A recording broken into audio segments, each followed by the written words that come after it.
Magnifique. Bon, je vais juste brancher mon ordi. Tiens, bah Yasmine, tu peux Allez, vas-y. commencer. On va commencer par mais je parle à la caméra ou je parle Bah tu ziotes un peu les deux. Ça va. Du coup, on va commencer par l'ostéologie du pelvis et le diaphragme bien avec tout ce qui est les muscles. Enfin, ça, en vrai, ça va, c'est facile. Voilà. Du coup, on commence par un petit QCM. Donc, on va faire item par item. Et à chaque fois, on va étudier chaque item. Donc, item A, la ligne arquée rejoint le bord médial de la symphyse pubienne. Qui pense que c'est vrai?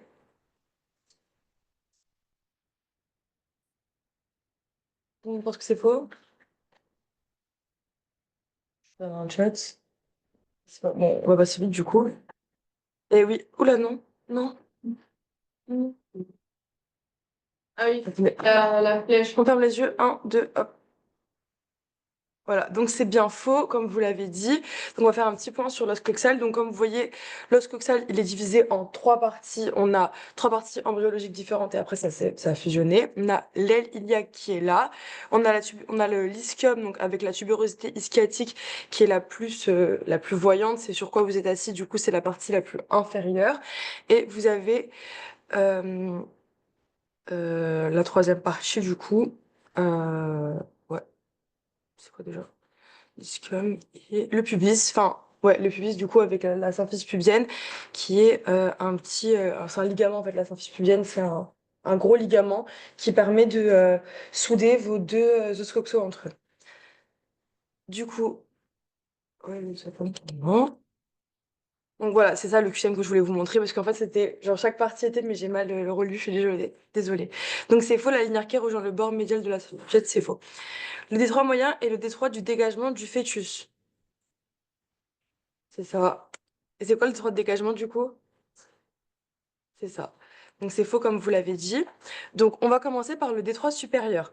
Donc le détroit supérieur, c'est le premier détroit de franchissement de la présentation. Donc quand la présentation, on dit qu'elle est engagée, c'est parce qu'elle a atteint le détroit supérieur. Elle est passée dans le détroit supérieur. Et c'est là que commence en fait l'accouchement à proprement parler. On dit qu'il y a une forme de segment de Thorne, voilà, c'est petit vocabulaire. Il est limité du coup en arrière par le promontoire sacré et en avant par la symphyse pubienne. Donc ça c'est vraiment au début en fait, c'est dès qu'on entre dans le bassin et vous avez la ligne, enfin pardon, il est défini aussi par la ligne arquée. Du coup la ligne arquée on la voit là, c'est la grosse ligne qui est en orange qui va du pubis en avant jusqu'à l'ilium en arrière. Est-ce que vous savez combien de degrés elle fait? Vous connaissez par cœur en fait trop bien. Je sais pas si c'est le chat. On ne dit pas que la présentation est engagée à partir de trois moyens. Euh... Il y a deux. Il y a Ouais, deux c'est maintenant parties si tu dans veux. le jeu. Si tu veux, vas-y répondre, mais c'est assez confus du coup. Bah, si tu veux répondre. Ah, Mais en fait, le détroit supérieur, c'est le détroit d'engagement. là, attends, là, c'était quoi? Bah, ils disent que ça On va. dit pas que la présentation est engagée à partir des trois moyens. En gros, c'est les deux. Enfin, engagé, pour le détroit moyen, c'est la grande partie de la tête. Mm. C'est le diamètre le plus gros de la tête. Et le détroit inférieur, c'est le sommet de la tête. Non, Mais en gros, supérieur. c'est t'as dit le détroit inférieur. Non, c'est En supérieur. gros, dans le cours, il y a écrit J'ai dit que quoi? il y a l'engagement, il y a une partie sur l'engagement Oui, je me rappelle. Ouais. et dans des trois moyens. Sauf que Ouais. le prof dit, et c'était pareil l'année dernière, que l'engagement, c'est à partir des trois moyens. Ah oui. Sauf qu'il y a une phrase dans le... Celui de Semio. euh, Oui, c'est enseignant, ils disent que c'est engagé à partir du détroit Ouais. supérieur. Mais en fait, c'est quand il y a des Mais ambiguïtés en comme ça, gros, je ne crois pas. Mais en gros, c'est détroit supérieur, c'est le plus gros diamètre de la C'est tête, ça. et le détroit moyen, c'est le sommet de la tête. Mais en gros, c'est pareil. Enfin, je peux pas faire de Mais schéma. en gros, dès que la plus Attends, grosse je peux partie, faire un schéma ici. dès que le plus gros diamètre. Peut-être Vénédas. Ah, bah alors, je vais le faire de manière ghetto sur le. Faire de manière ghetto ici, là. En gros, faire la différence, alors, le sommet de la tête, il a voilà. atteint le détroit Détroit moyen. supérieur, il est là. C'est Ah, Ensuite, voilà. En gros, t'as la tête du bébé. C'est immonde, mais ça fait une patate comme ça. Et en gros, quand le sommet, il arrive au détroit moyen, c'est l'engagement. Et quand la partie la plus grosse, le plus gros diamètre de la tête, elle arrive au détroit supérieur, bah, c'est engagé aussi. Ils sont en même En temps. gros, les deux arrivent au Ouais. même moment. Oui, bah oui. Tu vois, donc là, tu imagines la tête, bam, le sommet des trois moyens, la partie la plus, enfin, le diamètre le plus gros de la tête des trois supérieurs, c'est engagé. Voilà, c'est à partir de ce moment. Vous me dites si c'est clair pour le chat aussi. C'est parce qu'en passe, je me rappelle que le prof, il avait dit que Ouais. du coup, l'engagement, ça commençait, enfin, même en CMU, dans tous les cours de passe où il y avait ça, c'était que dès que ça passait des trois supérieurs, on peut dire que c'est engagé. Mais en vrai, enfin, Ouais, moi, je mais me en rappelle. Bruxelles, on corrigeait toujours. Oui, Ouais, c'est vrai, l'engagement, c'est toujours que c'est sur un point supérieur. Ouais, je sais pas. Après, quand il y a des ambiguïtés comme ça, Oui. Oui, quand tu cotes en centimètres. Voilà, enfin, vraiment, tu le sens avec le sommet de la tête. Donc, le détroit supérieur, il est trop loin, donc tu vas capter qu'il est engagé des trois moyens, donc tu sens le sommet de la tête. ils poseront pas de Ça, questions. je pense que c'est cliniquement, on prend en compte que le détroit moyen, mais en soi, le détroit supérieur. Deux?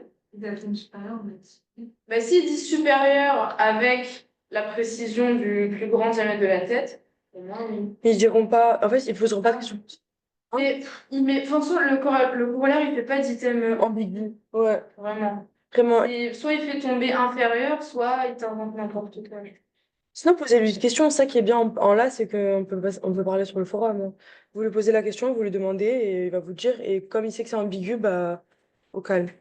À l'examen blanc, j'avais Oula. pas de questions, je crois. Il avait livré. Ah ouais? Avec le D3 moyen? Ou D3 supérieur? Bah, je l'ai dit, mais j'avais dit les diamètres de la tête. Oui, oui, c'est bon. Mais comme elle a dit Rita, dans tous les cas, ça atteint en même temps. Genre, quand le plus gros diamètre de la présentation, il est au niveau du D3 supérieur, le sommet est au D3 moyen. Bon, ça, c'est l'oral. Mais bon, on s'en fiche. Alors maintenant, on va parler du D3 moyen. Donc voilà. Marque de la présentation. Je pense que c'est l'arrivée. Marque l'arrivée de la présentation, mais oui, c'est l'engagement. L'engagement, l'arrivée de la présentation. Oula, non. Permet de voir la présentation, la progression du travail. Et c'est un D3 qui est très étroit. Je crois que c'est le plus étroit même. Ça va se rapetisser. Et c'est pour ça qu'on vous dit dans le cours, je sais qu'en passe on parlait de ça, je sais pas si en là, si vous le dit, dans le cours de sémio, et je sais pas si dans ce cours ils vous le disent, mais c'est que quand, bah, pendant l'accouchement, quand la présentation, enfin pas la présentation, mais quand le fœtus, en fait, ouais, quand le bébé descend dans le bassin pour sortir, pour se libérer, quand il passe par le détroit moyen, il passe pas de manière horizontale, il passe de manière oblique. Ouais, c'est ça, il tourne parce que le détroit moyen, il est tellement étroit que enfin, les épaules du bébé ne passent pas de manière droite. C'est dans un plan oblique. Voilà, pour la petite information. Il est délimité en arrière par les vertèbres S4, S5, donc on n'est pas totalement à la fin, mais vraiment vers la fin. En avant par la symphyse pubienne, alors que contrairement aux détroits supérieurs, c'est vraiment le sommet de la symphyse pubienne. Là, c'est bah, le ligament là, qui est là, un peu plus en dessous. Et il suit en fait le ligament sacro-épineux. Donc ça, c'est bon. Hop là. Donc l'engagement, t'avais raison. Est-ce que c'est bon? Ouais. Ensuite, le détroit inférieur, le détroit de dégagement de la présentation. Quand le bébé il sort du bassin, il se dégage. Il est limité en arrière par le coccyx, donc la partie la plus inférieure du squelette, à part les membres, hein, mais on parle du corps du coup. En avant par la symphyse pubienne encore, mais du coup c'est la partie inférieure de la symphyse pubienne, du coup logique. Je sais pas si dans votre cours de LAS, il sépare symphyse pubienne, parce qu'en page, je sais qu'il disait vraiment sommet, deux tiers et partie inférieure. Il met ça. C'est ça, bon, voilà. Bah ça, faut l'apprendre parce qu'il fait des pièges. Donc, là, le tiers inférieur, il a le sommet, le tiers inférieur, enfin bref. Et du coup, il suit justement le ligament sacrotuberal. Et là où il peut faire des pièges, de confondre, tu sais, de vous faire des pièges entre du coup le ligament sacrotubéral pour le détroit inférieur et le ligament sacro-épineux pour le détroit moyen. Et du coup, ça, vous savez comment retenir? Pour sacrotubéral, sacro-épineux. En vrai, c'est pas un mémo technique, mais c'est moi je retenais comme ça. Je sais que la tubérosité ischiotique, c'est la partie la plus inférieure de votre pelvis, de votre os coxal. La tubérosité ischiotique, c'est vraiment ce qu'on peut en toucher. C'est vos fesses en fait. Enfin, quand on n'a pas beaucoup de graisse au niveau des fesses, on peut le toucher, c'est palpable en fait. Alors que bah, l'épine sciatique, sacro-épineux, elle est plus au-dessus. Du coup, à chaque fois quand il fait la confusion, vous retenez que bah non, dès que c'est tubéral, c'est en dessous.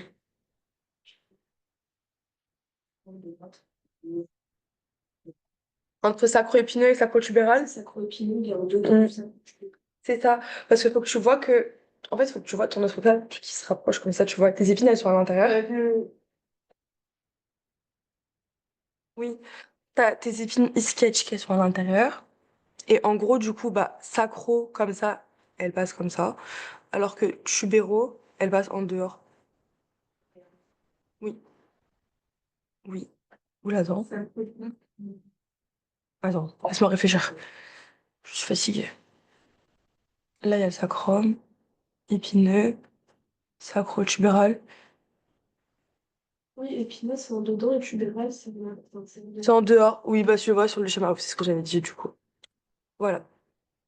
Mais en vrai, si t'as des doutes, du coup, regarde sur les applications d'anatomie et tu fais les ligaments et tu le verras direct, genre. Parce que dans le cours, il vous le dit pas, le prof, Il y a une phrase dessus. mais il posera pas de questions.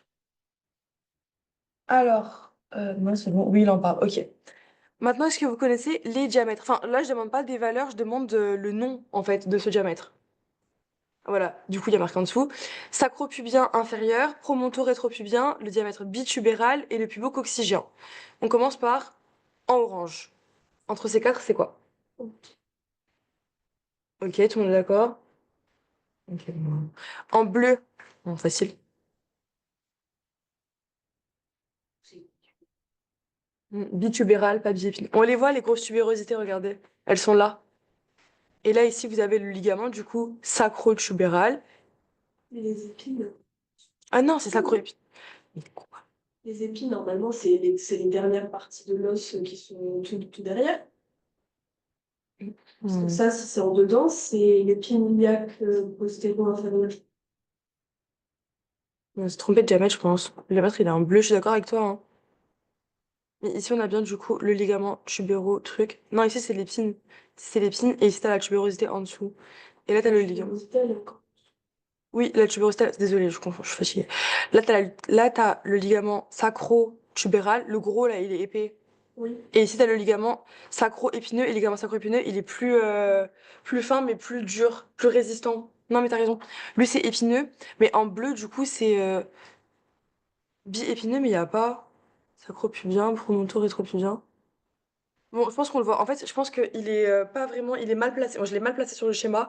Il est plus en dessous, logiquement. Enfin, là, oui, je suis d'accord, c'est les deux épines qui rejoignent. Mais vu que c'est une vue supérieure et qu'on peut pas voir parce qu'il est un peu trop en dessous, c'est bitubéral. Mais t'as raison, c'est les épines, elles sont plus hautes. Ensuite, en rouge. En rouge, là, lui, c'est. Oui, logique, là, on voit bien. Et en violet. Ok, voilà. Désolée pour ça. Voilà, bitubéral, c'est juste que c'est plus en dessous. Ensuite, troisième QCM. Les quatre faisceaux du muscle pubococcygien sont le faisceau pubovaginal, pubopérinéal, pubo-anal et puborectal ou rétrorectal. Par rapport juste au diamètre, il y a un truc, je n'arrive pas à me retenir. Ouais. Est-ce qu'il y a un moyen mnémotechnique pour savoir le diamètre biépineux, c'est dans le plan transversal, et le diamètre bitubéral, c'est dans le plan orthogonal qui est ici. Moi j'avais non, Ça a pris- moi j'avais appris par cœur parce que j'avais pas trop compris cette partie-là. Vas-y, quoi. Dans le plan, il y a écrit que le diamètre biépineux, il est visible dans le plan transversal, alors que le bitubéral, il est visible dans le plan orthogonal. Bitubéral. Ouais. En fait, faut que tu regardes sur des applications d'ANA si tu vois bien. Bah, vu que les épines Je sais pas, et je que sais les pas. tubérosités, Je crois que l'orthogonal c'est pas en face, non? Non? Je sais pas moi. bah, vu que les épines et les tubérosités sur la photo. Bon, c'est la même chose parce que je les vois dans la même vie. Oui, voilà, c'est ce que je me dis, mais Ouais. je comprends pas pourquoi il a utilisé un mot différent sans préciser que c'était pareil. Les plans orthogonaux. Ouais. C'est perpendiculaire. Perpendiculaire. Perpendiculaire au plan transversal, normalement? Alors, orthogonal, ça veut dire perpendiculaire. Bah ouais, je pense Ah non, que c'est pareil, transversal alors, ouais, ouais. C'est transversal. c'est comme ça, transversal, du coup, on coupe comme ça, Ah oui, et mais comme si tu c'est- vois en dessous. Ah oui, mais si c'est perpendiculaire, ça veut dire que le plan Ouais. orthogonal il est là. Mais Ça veut dire perpendiculaire à qu'on est quoi? Pour moi, c'était perpendiculaire à Oui, l'axe. à la limite, pareil. C'est comme ça. J'ai compris pareil que toi. Ah, j'ai compris dans le sens. Non, perpendiculaire à la ligne du corps, là. Oui, mais moi, c'est logique comme ça. Ok, bon, je retiens que c'est là, c'est pareil.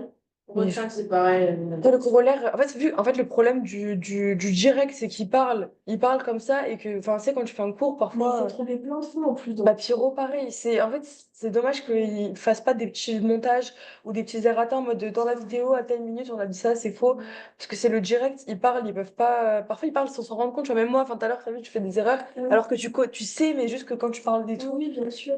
donc franchement, les trucs comme ça, mais ça veut rien dire, il sait très bien que ça veut rien dire et qu'il ne posera pas des questions dessus. Et si jamais il pose une question dessus, la personne aura le point. Donc au pire, si vraiment t'arrives pas à retenir, ce que je faisais, moi, les petites phrases comme ça, que si vraiment ça rentrait pas, je faisais un post-it. Et le post-it était sur mon ordinateur. Du coup, dès que j'ouvrais l'ordinateur, je lisais le post-it et au fur et à mesure, en fait, bah, de lire comme ça des phrases comme ça, bah, ça rentre automatiquement. Genre. Tu réponds. Non, c'est que je dis, ouais, l'été, ils vont pas ensemble. Ouais, bah, voilà, au bout c'est un petit moyen, c'est bon, ça passe. Donc la question c'est qui pense que c'est vrai, qui pense que c'est faux? Mais j'avais une question sur ton-là. Ouais. À chaque fois, je vois qu'il y a 5 faisceaux et qu'il y a aussi le faisceau qui va jusqu'au coccyx. Le pseudo-oxygien. Dans le cours, il en parle pas.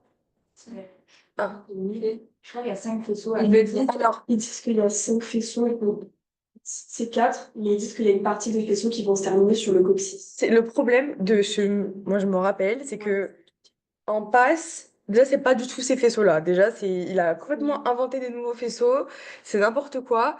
Mais en fait, du coup, moi j'avais appris, donc au départ, ce que j'ai fait, j'avais appris une cours de passe. Du coup, j'étais arrivée avec les cours de là, j'étais en mode, ah bah, c'est TP, genre, je dois tout réapprendre. Et pour le faisceau coccygien, Euh, c'est pas vraiment un faisceau, c'est des fibres qui vont se déposer sur le coccyx. Enfin, c'est comme ça que j'avais appris du coup. C'est des petites fibres et du coup, à partir de ce qu'a dit le prof, on ne peut pas considérer que c'est un faisceau à part entière. Je sais que dans le cours de passe, c'est un faisceau. Genre, il y a 3 faisceaux, il y a le faisceau coccygien, le faisceau machin et le faisceau, je me rappelle plus. Donc, il y avait 3 faisceaux et le faisceau coccygien était un faisceau. Mais dans ce cours-là, c'est pas vraiment un faisceau, c'est des fibres. Dans le doute, demandez au prof s'il considère que c'est un faisceau à proprement parler et du coup, on en considère qu'il y en a 5. Mais là, de moi, ce que j'avais compris, c'est pas un cinquième faisceau. Genre. C'est juste des petites fibres qui viennent se déposer à la fin sur le coccyx. Genre. Après, il dit pas de chiffre, il dit il est constitué de plusieurs faisceaux qui enterrent à la face postérieure du coccyx. Il ne précise pas combien. Donc il y a ceux-là, enfin il y a le rétrorectal. Je sais pas si rectal. Oui, rectal, rétrorectal. Ok, c'est pareil. Ouais. Ok. Et après, En rétrorectal, c'est une branche du rectal. Oui, c'est ça. T'as latérorectal, rétrorectal et... il précise rétrorectal dans le cours. Dans le cours de passe, il précise la Ouais. Justement, en passe, en fait, il te dit tous les faisceaux du rectal et en las, il te dit juste le rétrorectal qui fait la sangle Ouais. derrière. C'est ça. Moi, je vois rectal, c'est vrai. Hein. Même si dans le cours de là, ça marquait que rétrorectal, le prof, en fait, c'est lui qui fait le cours, donc il sait que c'est vrai, je vois. Oui, mais non, c'est pas que c'est vrai, c'est ça le problème. Ah. Bah, pour moi, rectal ou rétrorectal, c'est pareil. Enfin, je vois pas. Pour moi, le prof, au jour du concours, il met rectal, je mets vrai. Parce que en fait, l'anatomie, c'est pas. Il se base pas sur une diapo, tu vois. Quand tu parles à l'oral, tu sais. Et si tu dis qu'il y a un faisceau qui se dépose sur le rectum, que ce soit rétro, latéraux, antéro, machin, dans tous les cas, il est sur le rectum, tu vois. Et après, pour coccyx, pas pour moi, la phrase, elle est vraie, il y en a 4. Mais dans le doute, demandez au prof.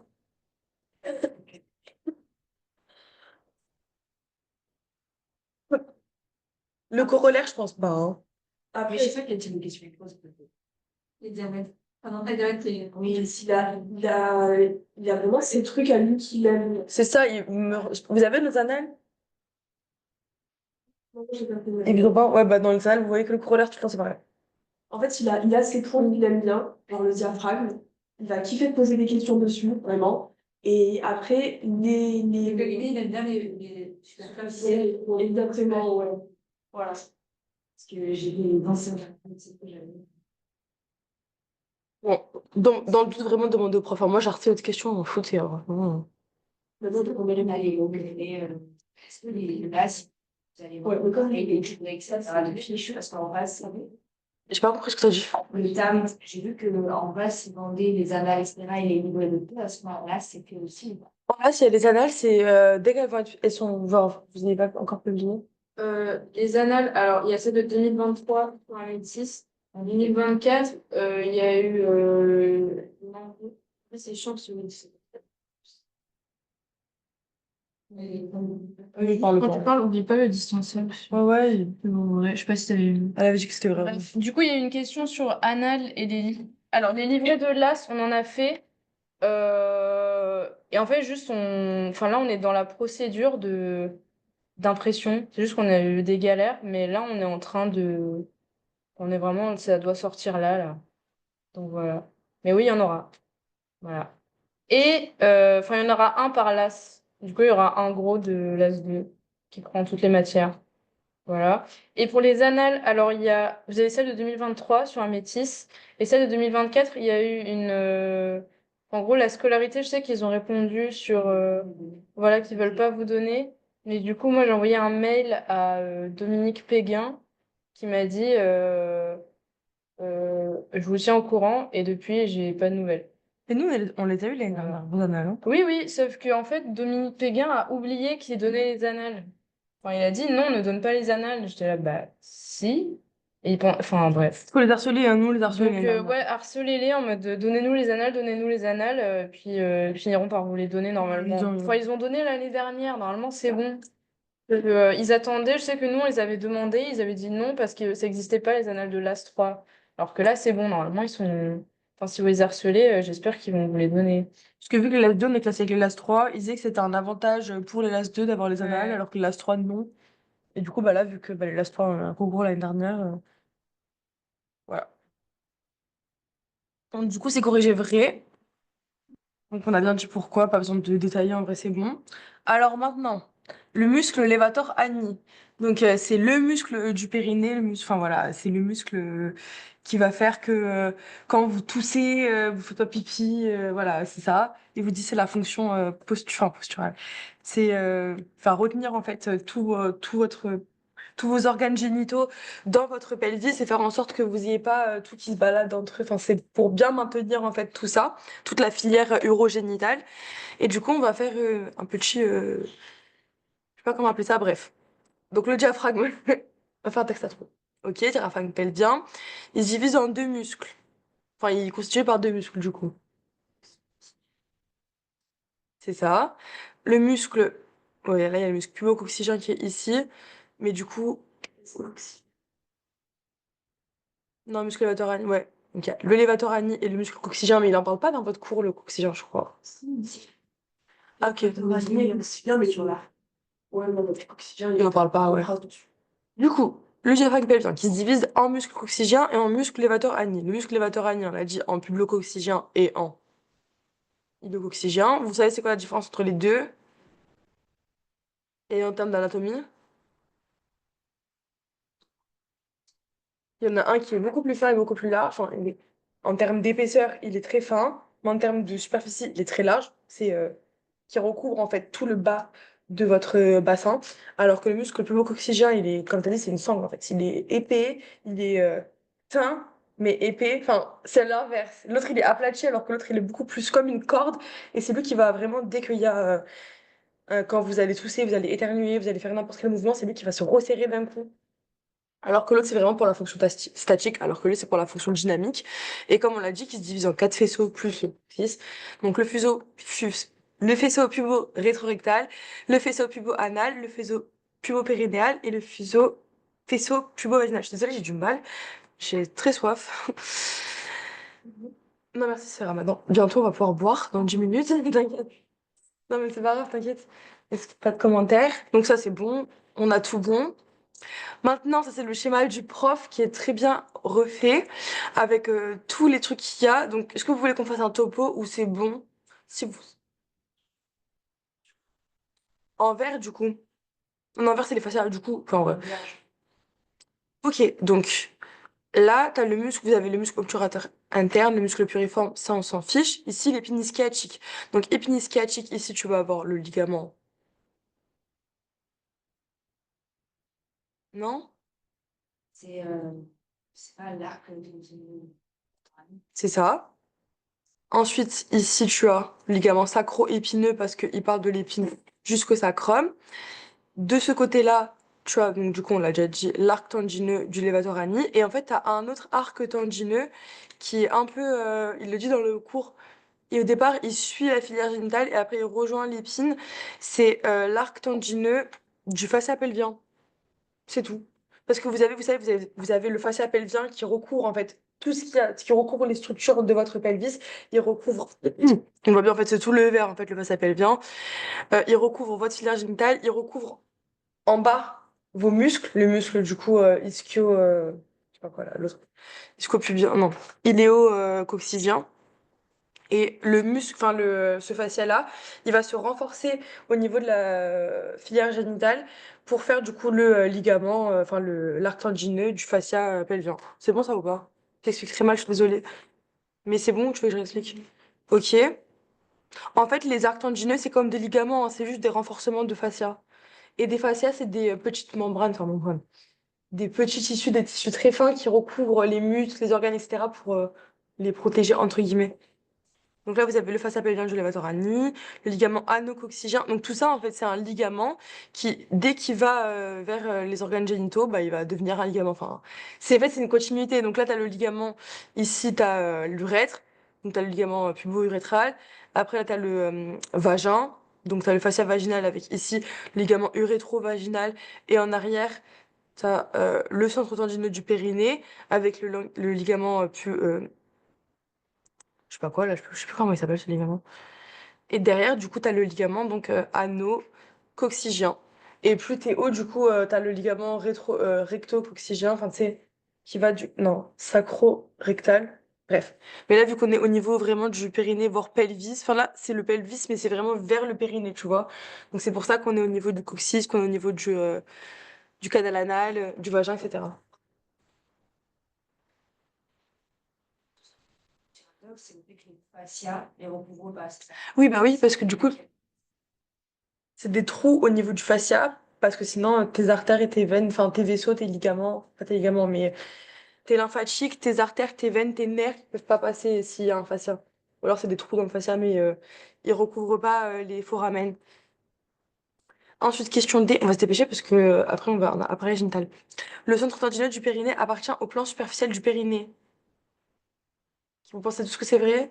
Dans le chat, bam, bah, c'est vite, oui, c'est vrai. Oui, c'est vrai. Alors, là, on a le plan superficiel du périnée. Dans le plan superficiel du périnée, on retrouve quatre structures. Donc, comme vous l'avez dit, on a le centre tendineux du périnée, on a aussi le clitoris, le muscle ischio-caverneux et le muscle bulbo-spongieux. Est-ce que ça c'est bon de vous d'expliquer ou pas? Ça va? Dans le chat, est-ce que c'est bon? Est-ce que vous voulez qu'on explique toutes les structures qu'il y a dans le périnée, le plan superficiel? Parce que ça, en vrai, ça va. Je pense pas qu'il y ait besoin d'explication. Ouais, c'est bon. Nickel. C'est du par cœur, en fait, même, vous voyez, avec des schémas d'anatomie, etc., c'est facile. On a ensuite le plan profond. Donc, le plan profond qui est délimité. Vous savez par quoi il est limité en haut et en bas?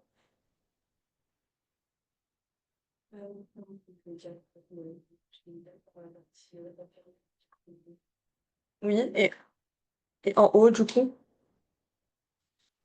Voilà, c'est ça. Donc, on a, du coup, je m'assois les deux, hein. Dans le plan profond, il est constitué par, du coup, le muscle urétro-vaginal, le muscle compresseur de l'urètre.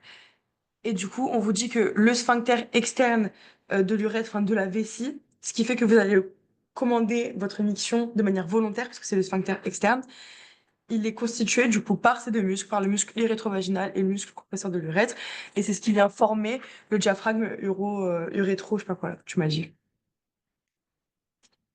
Ensuite, question E. Dans les fascias inférieures et supérieures du diaphragme urogénital, recouvre le muscle élévateur de l'anus. Oula.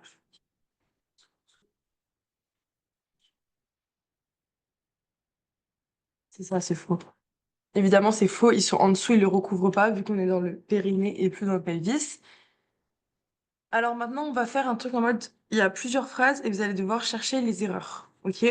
Donc, vous me dites, non, c'est non. Non, ok, bon, parfait pour le chat. Là, on est dans la cavité pelvienne. Dans le pelvis, on a le diaphragme urogénital. Voilà, c'est faux du coup. Pourquoi c'est faux? Oui, voilà. Et le diaphragme urogénital, du coup, c'est où? Évidemment. Le diaphragme urogénital, il est délimité par, du coup, l'espace extra-périnéal. On a le fascia inférieur du diaphragme urogénital, le muscle élévateur de l'anus, plus le muscle transverse profond, et le fascia supérieur du diaphragme urogénital. Qu'est-ce qui va pas là? C'est ça. Le muscle élévateur de l'anus, il devrait être où? Là, en fait, c'est comme si on était en mode de, du haut jusqu'en bas. Vous voyez ou pas? Oui. Là, c'est on met les structures de haut en bas et du coup, là, qu'est-ce qui cloche? Tu vas mettre tout en bas, s'occuper du périnée, superficiel. Le muscle élévateur de l'anus, il devrait être en haut, puisqu'il sépare l'extra-péritonéal et le périnéum. C'est d'accord. Et du coup, le muscle transverse profond, il est où? Donc, il est pas, il est un peu plus, il est où par rapport au fascia du diaphragme urogénital? Voilà, c'est ça. Ensuite, donc, vous avez le périnée urogénital. Bon, c'est un peu moyen. Les fosses stomachales, elles se mangent au fond ou superficiel. Alors, les fosses urogénitales, Alors, alors ça, rien compris. c'est que Oui, le schéma d'avant. les fosses ischiorectales, je te le jure que j'ai cherché dans tous les livres du monde. Donc, c'est entre les deux. En gros, c'est vraiment, ouais, c'est vraiment entre les deux. C'est de la graisse qui est derrière et elle s'avance comme ça dans le plan Ça, profond, genre, ouais. C'est ça. de derrière. c'était dans le profond. Sauf qu'il y a un item sur le planning qui avait été donné. On m'a dit, oui, la fosse ischio-rectale est dans le fond superficiel. Oui. Pour moi, c'est profond. Ah ouais. Ouais, je sais pas. Attends, il y a pas de schéma. Oui, je sais pas, j'ai pas compris. Attends, je suis recteur. Purée, mais attends, normalement, j'ai le schéma, là. Regarde, Faut que je sorte le en gros, ils document. nous le représentent sur le plan superficiel, mais après, ils nous disent que c'est dans le plan profond. Là, c'est le S'il entoure le canal anal. Ben, Parce que là, on sait pas, puisque là, ils parlent dans le plan Ah, superficiel. mais si, mais- En fait, je pense que.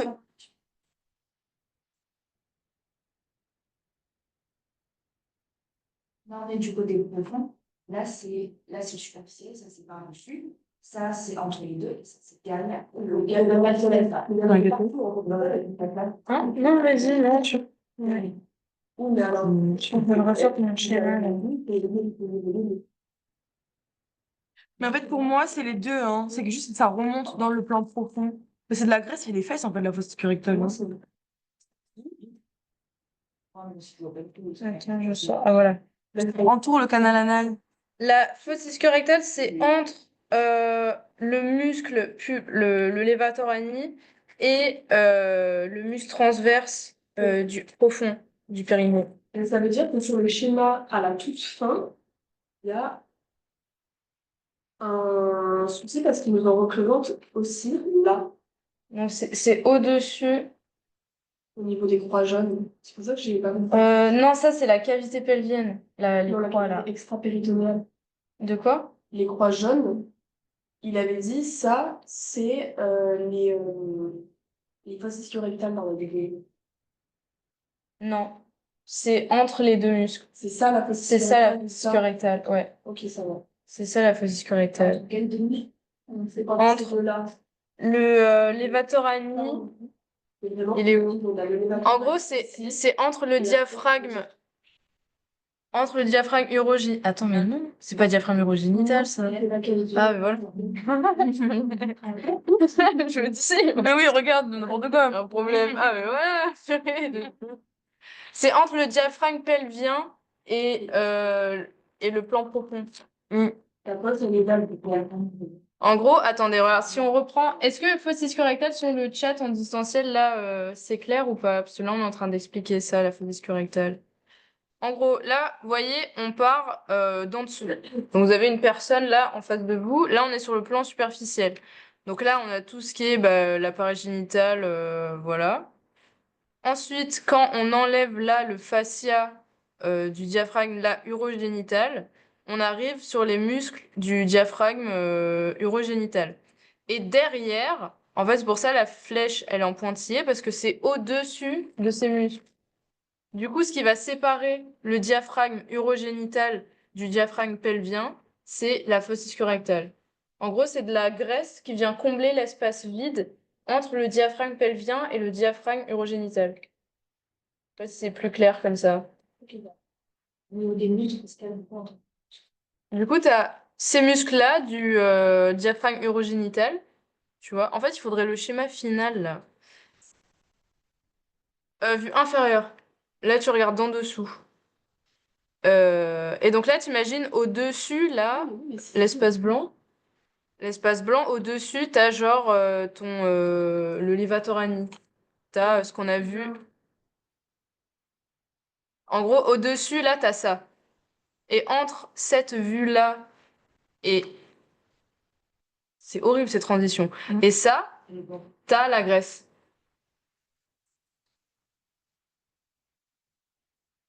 C'est comme sous forme d'étage, c'est pour ça qu'on a fait... qu'il y a ce schéma-là. Faut vraiment l'imaginer genre comme une couche. Du coup, t'as les muscles. Ensuite, c'est vraiment la graisse qui, vraiment, genre, elle comble l'espace entre les deux parce qu'entre les deux, t'as rien. Voilà. Et ensuite, voilà, ça fait muscle, graisse, muscle. Si tu veux l'imaginer comme ça. Et du coup, là, le schéma qu'il y avait avant est dans le magnifique livret. Et il y a le schéma final dans le magnifique livret également. Et voilà. Ah, les gens ont quitté. Super. Bon, bref, bon, du coup, faut. C'est bon. Mm.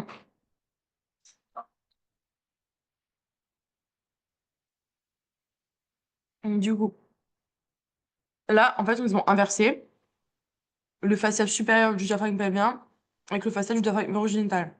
Du coup, là, on a passé le pelvis, on est dans le périnée, on est dans la partie profonde avec le périnée urogénital. On a le fascia supérieur du diaphragme urogénital. Juste en dessous, on a... Donc, qu'est-ce qui va pas là?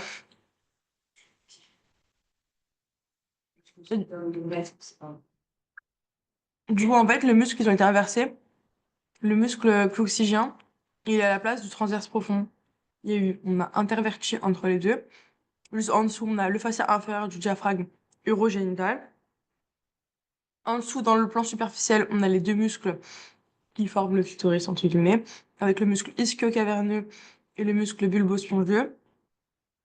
Et on a du coup le clitoris et les glandes vestibulaires majeures, c'est ça. Et à la fin, du coup, le fascia superficiel du périnée. Est-ce que c'est bon pour ça, les étages, etc., de qui est en haut, qui est en bas, de quoi?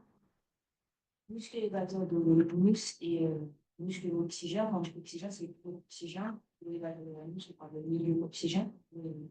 Ça correspond. Quand on parle du muscle coccygien, c'est le muscle coccygien à part entière qui forme le diaphragme pelvien avec le muscle vatorani.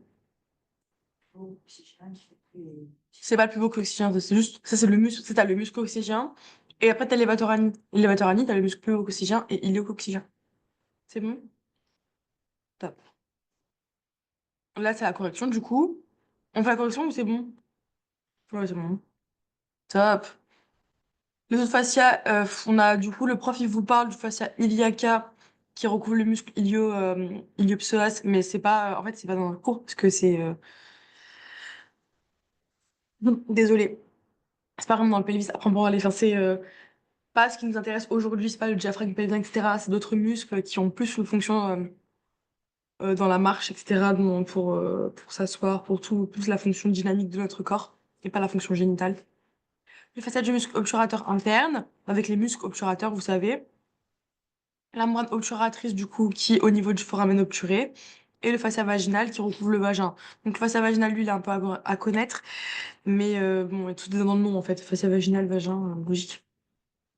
Et maintenant, on fait une anale et après, on passe à l'appareil génital.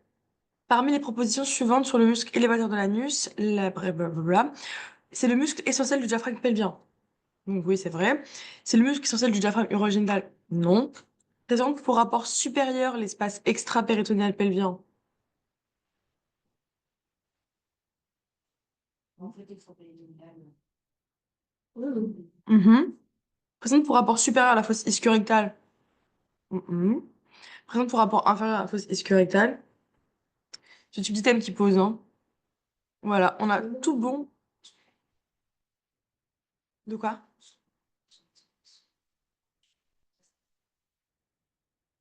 C'est cet C'est espace. l'étoile, non? C'est juste en dessous le péritoine. Et juste au-dessus de la première péritoine. Là, t'as le péritoine. Il n'y a plus personne dans le chat. Et en dessous, t'as l'espace. Il y a plus personne. Mais Si, il y a des gens qui Ah, ok. Vraiment, ce schéma. Ça va le chat? Mais les petites, On dirait que je suis en live stream. Vous me voyez pas quand je vous parle, mais Non, mais. Schéma. En gros, tu coupes ici. Donc, tu coupes dans le bord de métal Le chat ne me répond et tu coupes vraiment au milieu là. Parce qu'en gros, là, si tu veux, tu as le col de l'utérus et l'utérus, en fait, il va venir vers toi. Si on regarde en 3D. C'est bon le chat pour diaphragme? C'est bon? Mais c'est Il difficile. répond pas, mais je Non, pense mais que c'est c'est bon. derrière. Je me aurait dit oui. Caprice. Non,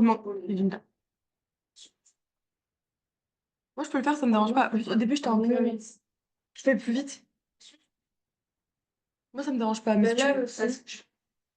tu fais pas vessie, truc?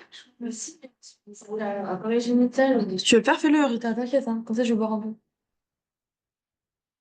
Je pense. Tu vas sûrement expliquer mieux que moi. J'étais vraiment fatiguée, je sais pas ce que j'ai en ce moment. Non, mais ça peut être. Mais là, quand Ah, j'ai puis mangé, au c'est moins, pas mieux. normalement, après, on peut se parler 2 heures, c'est long. Bon, du coup, c'est bon. Alors, appareil génital. On commence par le vagin. C'était quoi ta question? Avant. Oui. Là, je peux... Non, c'est pas grave. Alors, vagin. Donc là, on va voir les caractéristiques du vagin. On peut c'est la connaître de base. Alors, le vagin, c'est pelvien, périnéal, les deux. Les deux. Sa longueur, la longueur du vagin. 7 à 10. Et pourquoi j'ai mis postérieur? Ah oui. Non, en fait, je sais plus. C'est aplati, sauf Derrière, sauf en haut. avant en arrière, sauf en haut. Concave, convexe et dirigé en avant ou en arrière. Donc, carrément.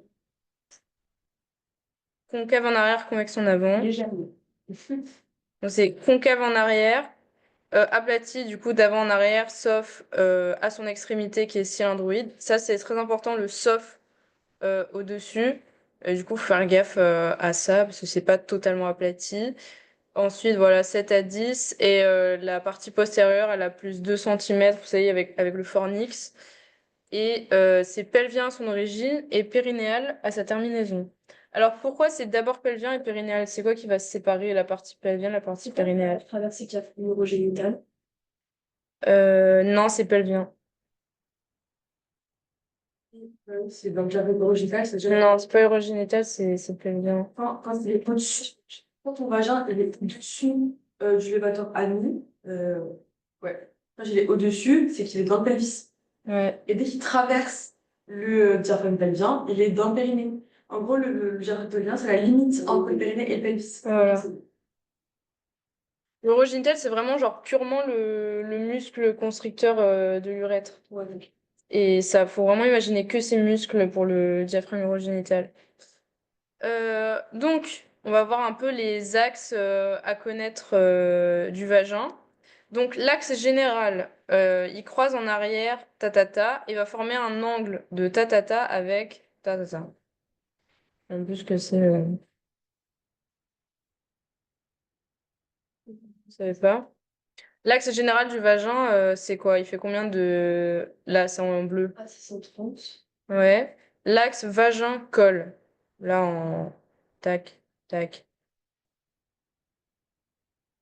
Col de l'utérus et vagin. 130. Euh, je sais plus. Ensuite, il y a l'angle vaginal. Du coup, là, c'est avec la... 80. Ouais. Et en décubitus versal, voilà. Donc, décubitus dorsal, ça veut dire sur le dos. Ça fait un angle de 30 degrés. Donc, vous imaginez... Enfin, moi, je sais, j'arrivais jamais à retenir les angles. Du coup, juste, j'imaginais à vue d'œil. À peu près, ça faisait combien? Donc, vous avez là le vagin avec l'axe horizontal. Vous voyez, ça fait un peu... enfin, si on fait comme ça, vous voyez, ça fait à peu près 30. Comme ça, si vous les imaginez à 90, bon, ça fait à peu près 30, on va dire. Ensuite, il y a l'angle vaginal, donc c'est que le vagin, c'est le truc bleu là, vous voyez, c'est pour ça que j'ai mis en bleu. 135, 145. Ensuite, il y a l'axe vagin et col de l'utérus, 90, 110. Et ensuite, l'axe général avec C3, S3, pardon, qui fait 65 degrés. Allez. Voilà. Pas de question là, les angles, de toute façon, ça va prendre par cœur, ça. Non, pas de question. Ah! Est-ce que vous avez compris cette vue ou pas? Hein? Vite fait. Ça, en gros, cette vue, bah déjà, bon, c'est assez clair, c'est de face face au vagin. Et en gros, ce qu'il faut imaginer, ça, alors, tout ce qu'on voit ici, c'est la paroi antérieure. Parce que, en gros, là, vous avez donc l'utérus. Et en fait, enfin, faut un peu le voir, genre, je sais pas comment dire, mais purée, c'était comment je voulais l'expliquer déjà? Mais c'est comme si vous voyez, genre, comme ça. Enfin, ça fait un peu un manège, genre. Vous voyez ou pas? Donc là, et en gros, vous voyez le fond et la paroi postérieure, elle est de ce côté. Vu que là, on a le rectum. Là, vous imaginez, là, on a la paroi postérieure. Et tout ce qu'on voit là, c'est la paroi antérieure, en fait. Je sais pas si vous voyez. C'est plus clair ou pas? Il y avait un thème dessus. Ouais. Je sais que je pouvais dans le thème. Ah. Et ben voilà. Bah, en fait, là, vraiment, tout ce qu'on voit, c'est la paroi antérieure. Voilà. Est-ce que c'est plus clair ou pas? Mais du coup, c'est quoi déjà?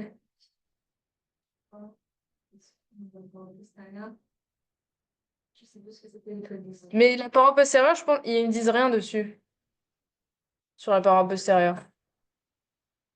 Faut vraiment juste retenir que quand on te parle des rides, des colonnes, des sillons, c'est que la paroi. Ah, toi, tu galères. Est-ce que j'ai bien expliqué, Elena, pour toi ou pas? En gros, t'imagines vraiment l'utérus au fond. Et purée, mais en fait, c'est vraiment un mouvement débile, mais j'arrive pas à l'expliquer. Ouais, enfin, en fait, elle a essayé de faire la paroi antérieure. En gros, imagine, c'est comme si j'avais mis ma main, je sais pas, là, vous imaginez, je suis derrière, là. C'est comme si j'avais mis ma main et genre j'avais poussé la paroi antérieure, genre. Et du coup, on la voit à travers. Et du coup, au fond, j'ai l'utérus et tout ici, c'est la paroi postérieure, mais là, on la voit pas. Oui, oui, mais les rides et tout, j'ai pas compris. Ah, alors les rides, bon déjà. Les rides, c'est lesquelles? C'est représenté de quelle couleur? Les rides, est-ce que c'est ça? Voilà, Ouais, c'est ce que tu fais. c'est ça. Ensuite, les colonnes, ça va être lesquelles? Le bleu, là. Et ensuite, on a les trois sillons. Ils sont où les trois sillons? C'est de quelle couleur? Ah bah, c'est violet. C'est ça. Voilà, c'est violet. Là, on a les trois sillons. Donc, en gros, voilà, vous avez les rides. Donc, de toute façon, ça, je vous jure, sur un vagin, on ne voit pas tout ça. Hein. Je sais. Deux. Tout ça, là, c'est paroi antérieure.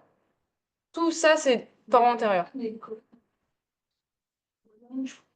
En gros, les colonnes, ce qu'on te dit, c'est que ça remonte genre jusqu'à l'utérus et ça va former la pyramide de je sais plus quoi, qui va faire face au trigone vésical. Voilà.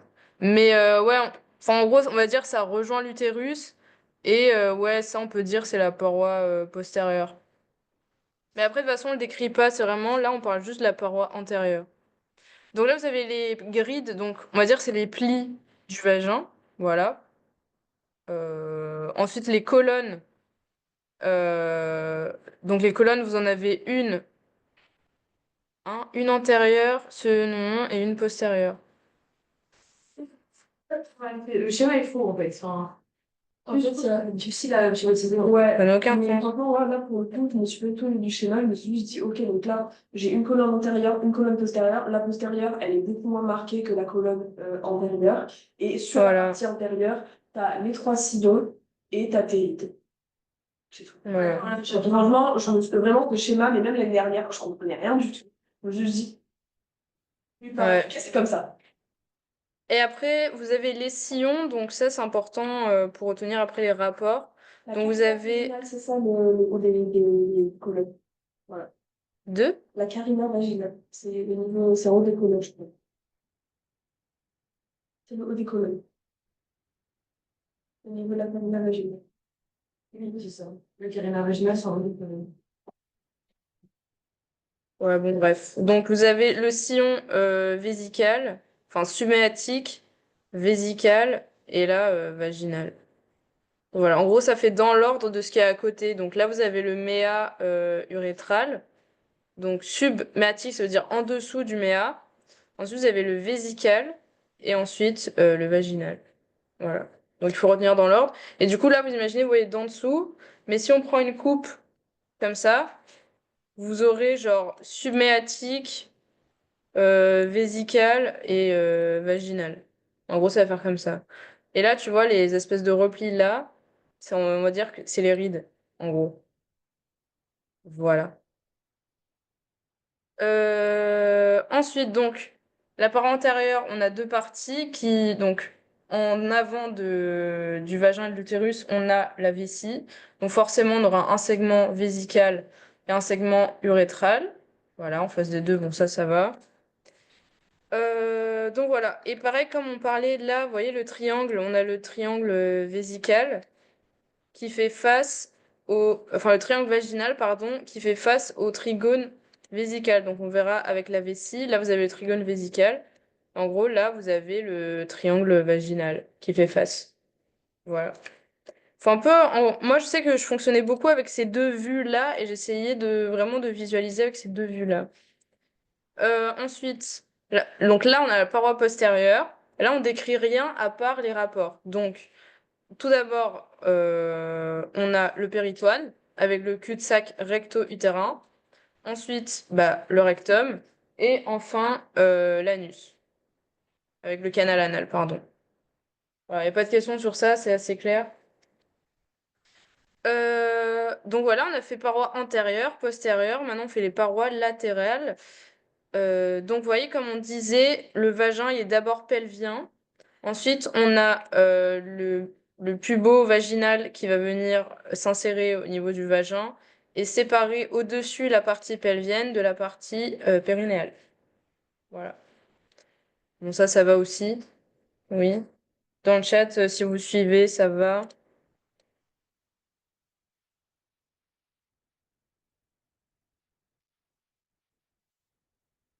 Oui, ça va. Parfait. Ensuite, donc, on a les fornix. Tout d'abord, antérieurs. Donc, eux, ils sont au niveau de la fosse rétrotrigonale. Et ensuite, fornix postérieur, bon, il n'y a pas grand-chose à dire. À part que le fornix postérieur, il est plus profond que l'antérieur. Pourquoi? Parce que la paroi postérieure, elle est plus grande que la paroi antérieure. Voilà. Ensuite, l'utérus. Pas de question sur le vagin, ça va? Non, c'est assez clair. Dans le chat non plus. Donc l'utérus, pareil, on va faire à chaque fois on va faire les petites caractéristiques. Donc bon ça c'est vraiment nul, je sais même pas si ça tombe, mais au moins ça vous fait réviser. Le poids chez la nullipare. Est-ce que vous savez ce que c'est? Enfin, est-ce que vous savez le mot nullipare et multipare? Ce que ça veut dire? Voilà. Donc multipare, elle a eu plusieurs portées et nullipare n'a pas eu d'enfant. Donc c'est quoi le poids de à peu près chez la nullipare et multipare? Aucune idée. Bon. Ouais, j'avoue, même moi je sais plus, hein. Par et 66 sur le petit. Ouais. Largeur, 4. longueur. 6,5. Le corps, il fait combien? 4. Et le col? 2,5. L'épaisseur 2 cm. et la consistance? Ouais. Et ensuite, on a le rapport corpo-cervical. 3 demi. Ah, voilà. 3 demi. Et du coup, si c'est inférieur ou égal à 1, on parle d'infantisme utérin. Donc, en gros, un utérus de bébé, quoi. Donc, bon, voilà, ça, c'était pour rappeler les valeurs. Ensuite, est-ce que c'est clair, l'angle de flexion et de version? Ou pas? Flexion, c'est quand je vois tout le col et tout le corps tourner dans l'autre sens. Et version, Ouais. c'est quand juste le corps, mais pas le col. C'est ça. C'est ça. Donc, j'avais fait un mémotechnique, mais je me souviens plus. Je me souviens plus ce que c'était.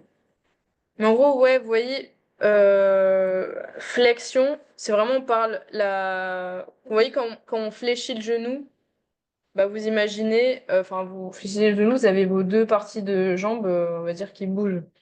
Et après, dans la version, bah, moi, j'imaginais juste qu'il y avait que le corps qui bougeait. Pour revenir, c'est genre, on fléchit le. Du coup, il y a aussi un C. Voilà, c'était pour répondre. Voilà. Top. Point. Je peux faire la image. Voilà, s'il faut retenir, c'est vraiment flexion, c'est entre le corps et le col. Et la version, c'est entre le corps et l'axe de l'excavation pelvienne.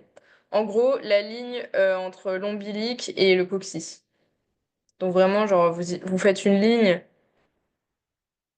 Vous faites une ligne comme ça, et en gros, ça fait l'axe. Ah, oh, je sais pas dessiner, bon, c'est pas grave. Enfin, vous imaginez l'angle général, quoi, du col. C'est En gros, c'est ça. De quoi? C'est l'inverse. C'est l'inverse? Ils disent, lorsque le corps et le col de l'utérus basculent en sens inverse dans le point sagittal, l'utérus est dit rétroversé. Ouais. Mais l'angle de version, c'est que entre le corps et L'axe. l'axe de l'ombilic. Mais ça, cette phrase, elle a dit quand? Dans la vidéo, Non, mais genre à quel niveau du cours? juste après les angles. Juste après en parlant des angles? Ouais. On a l'angle de version ici. Ouais. Et après, là, les deux petites phrases, c'est rétroversé, rétropléchir. Ah! C'est quoi déjà la phrase? Pour Quand l'angle. il bascule en arrière, juste le corps bascule en arrière? Lorsque le corps et le col de l'utérus basculent en sens inverse dans le plan sagittal, l'utérus est dit rétroversé, alors que normalement il est antéversé. L'utérus est également normalement antéfléchi, mais lorsque le corps utérin est en arrière par rapport au col, l'utérus est dit rétropléchi. Non, c'est l'inverse. C'est l'inverse? La version, c'est le corps et le col. Mais les angles, en fait, les angles sont justes, mais antéversé, c'est corps et col. Et alors Ça. que rétro antéfléchi, c'est juste le corps. Donc, angle de flexion, c'est que le corps, c'est pas le corps et le col. Mais si l'angle de flexion, pardon, c'est l'axe du col de l'utérus et l'axe du corps utérin. Quoi? Ouais, non, mais c'est pour ça, j'ai vraiment du mal Ça n'a avec aucun sens. Ouais. Donc, en gros, tu as l'angle de flexion, l'angle de version, mais quand tu dis antéversé ou antéfléchi, c'est l'inverse. Ouais. En tout cas, c'est ce qu'elle dit dans le cours. Et la version, c'est le col dessus. J'ai vu sur Internet, l'angle formé entre l'axe du vagin et l'axe du col est terminé en T. La version, c'est le col. Oh, vous savez quoi? Je vérifierai et je le corrigerai. Et puis, quand on mettra sur le forum, je le corrigerai sur la diapo. Mais ouais, là, j'avoue, je pourrais pas dire tout de suite, là. Faut que je vérifie. Chez moi, je te montre ce qu'elle m'a. Ah, oui, bien sûr. Ah, voilà. Parce que Ouais. il y a un item dans sur le planning, et je tombe à chaque fois que je tombe dedans parce que je. Moi, j'aime bien. Ouais. Surtout en plus, les profs, ils disent l'inverse. Enfin, Bah, je sais que j'avais bugué aussi, mais je me souviens plus ce que je m'étais dit au final, ce que j'avais retenu. Bah, du coup, moi, Déterminer le 2. Ouais. Bon, écoute, je revérifierai et puis on modifiera la diapo si c'est pas ça. Voilà. Donc ensuite, il y a la forme. C'est quoi la forme du corps et la forme du col? il est pyrénéen Ouais. et le col, il est cylindrique. Oui. Il y a un adjectif après cylindrique, mais je sais pas ce que c'est. C'est plus, mais c'est ça, hein. Ensuite, les cavités de l'utérus, il y en a combien? Deux. Comment elles s'appellent? Oui. Ouais, cervicale. C'est un corps cylindrique. Voilà, cervicale, le cou, le col. Et ah voilà, laquelle des deux est réelle? Cervicale et l'autre, elle est quoi? Virtuelle. Voilà, c'est ça. Donc l'utérus, vous voyez, ça fait piriforme parce que ça a une forme de petite poire. Ça a une forme, du coup, comme une petite poire, on a une partie étranglée de l'utérus qu'on appelle l'isthme utérin, qui permet de séparer le corps du col. Donc, le corps, lui, il est conique, aplati d'avant en arrière. Comme on avait dit, lui, le col, il est cylindrique. Donc voilà, bon, bref. Base convexe. Convexe concave, c'est clair ou pas? Oui. En gros, moi, je me dis fusiforme, ça me pense à une fusée. Du coup, fusée, c'est en long. Et tu vois, piriforme, c'est vraiment genre une poire. Le col. Ouais, le col, c'est fusiforme. Mais le corps, c'est piriforme. Voilà, moi, vraiment, fusiforme, j'imaginais une fusée. Voilà, du coup, tu imagines un long truc. On parle de la base. Oui, plus antérieure. C'est pas là. La base, ouais, c'est la partie là, là. C'est ce qui fait. C'est vraiment la partie supérieure. Euh, Ah, purée, attends, mais ça, c'est le fond utérin, je crois. Ouais, et la base, je crois, fond et base, c'est pareil, donc. C'est la partie genre avant, parce qu'à chaque fois je me trompe, je visualise le fondus comme étant la partie du haut en fait. Derrière, Ouais, c'est un non. c'est la partie antérieure. Ouais, c'est la partie antérieure, vraiment celle qui bute. Non. Voilà. Le fondus. Sinon, c'est la paroi, enfin, la partie supérieure. Voilà. La partie supérieure, la base, le fundus, et en dessous, la partie inférieure. Voilà. Ensuite, le col, donc, il a une insertion vaginale qu'on dit oblique en bas et en avant. Ça, j'avoue, j'ai jamais compris. De toute façon, il y a des trucs. Bah ouais, ça n'a aucun sens en avant. Mais je crois que dans le cours, ils disent pas en avant, mais c'est faux. Alors, j'ai fermé. Oui. Ah, c'est le bon regard.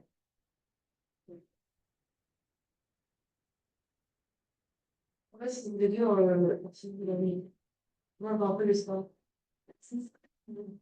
Aussi en arrière, autre truc ou pas? En haut et en arrière du jean.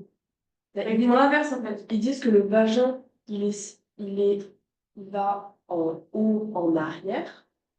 Et en Ouais. haut, en avant. Et en bas, en avant. C'est en avant, elle va et en bas, en avant. C'est pareil.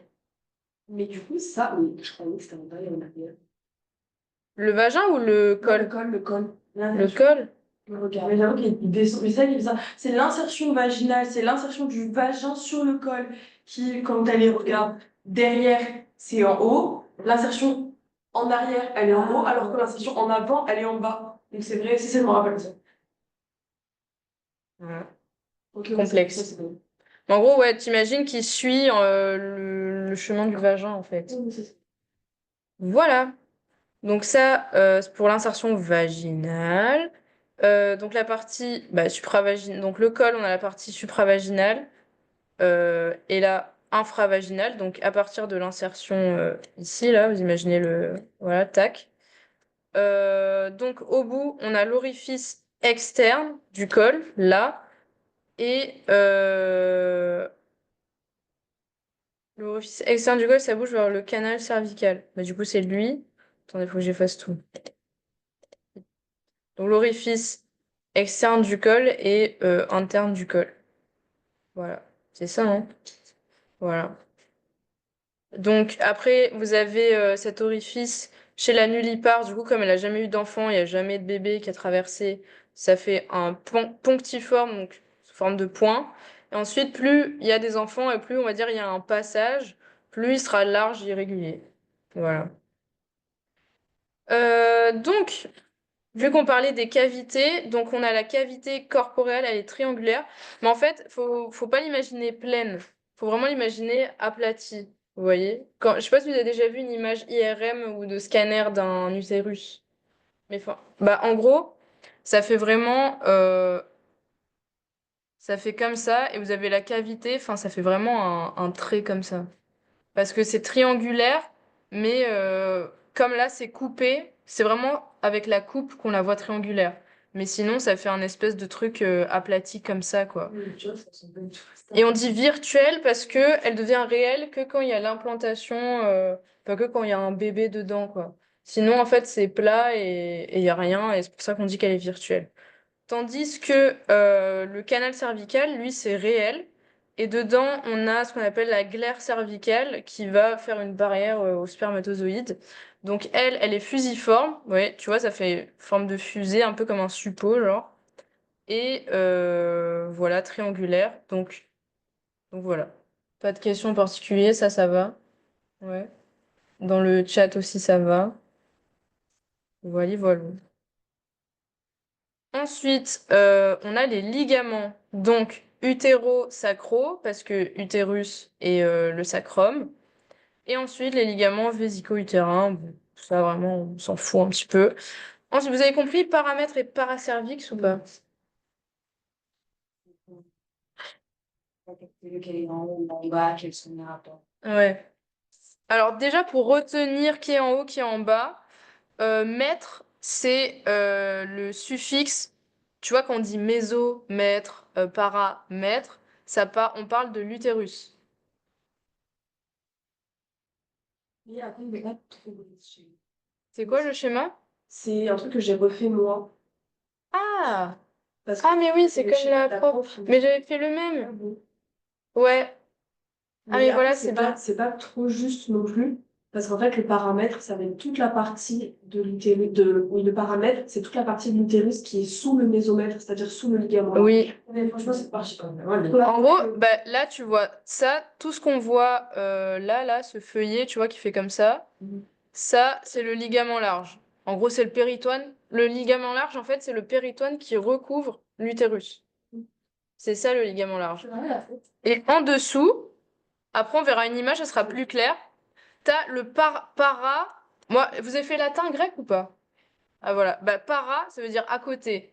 Et mètre, c'est l'utérus. Donc paramètre, c'est ce qu'il y a à côté de l'utérus. Paracervix, c'est ce qu'il y a à côté du col de l'utérus. Du coup, paramètre et paracervix, voilà, c'est la région. Du coup, dans le paracervix, tu as tout ce qui va être urtère, les vaisseaux de l'utérus et du vagin. Et dans le paramètre, tu as partie supérieure de la base du ligament large. Voilà, en dessous, c'est en gros en dessous du ligament large. Du coup, c'est la partie inférieure. Voilà. Ouais, la phrase, elle est longue pour... Ouais, elle est trop alambiquée.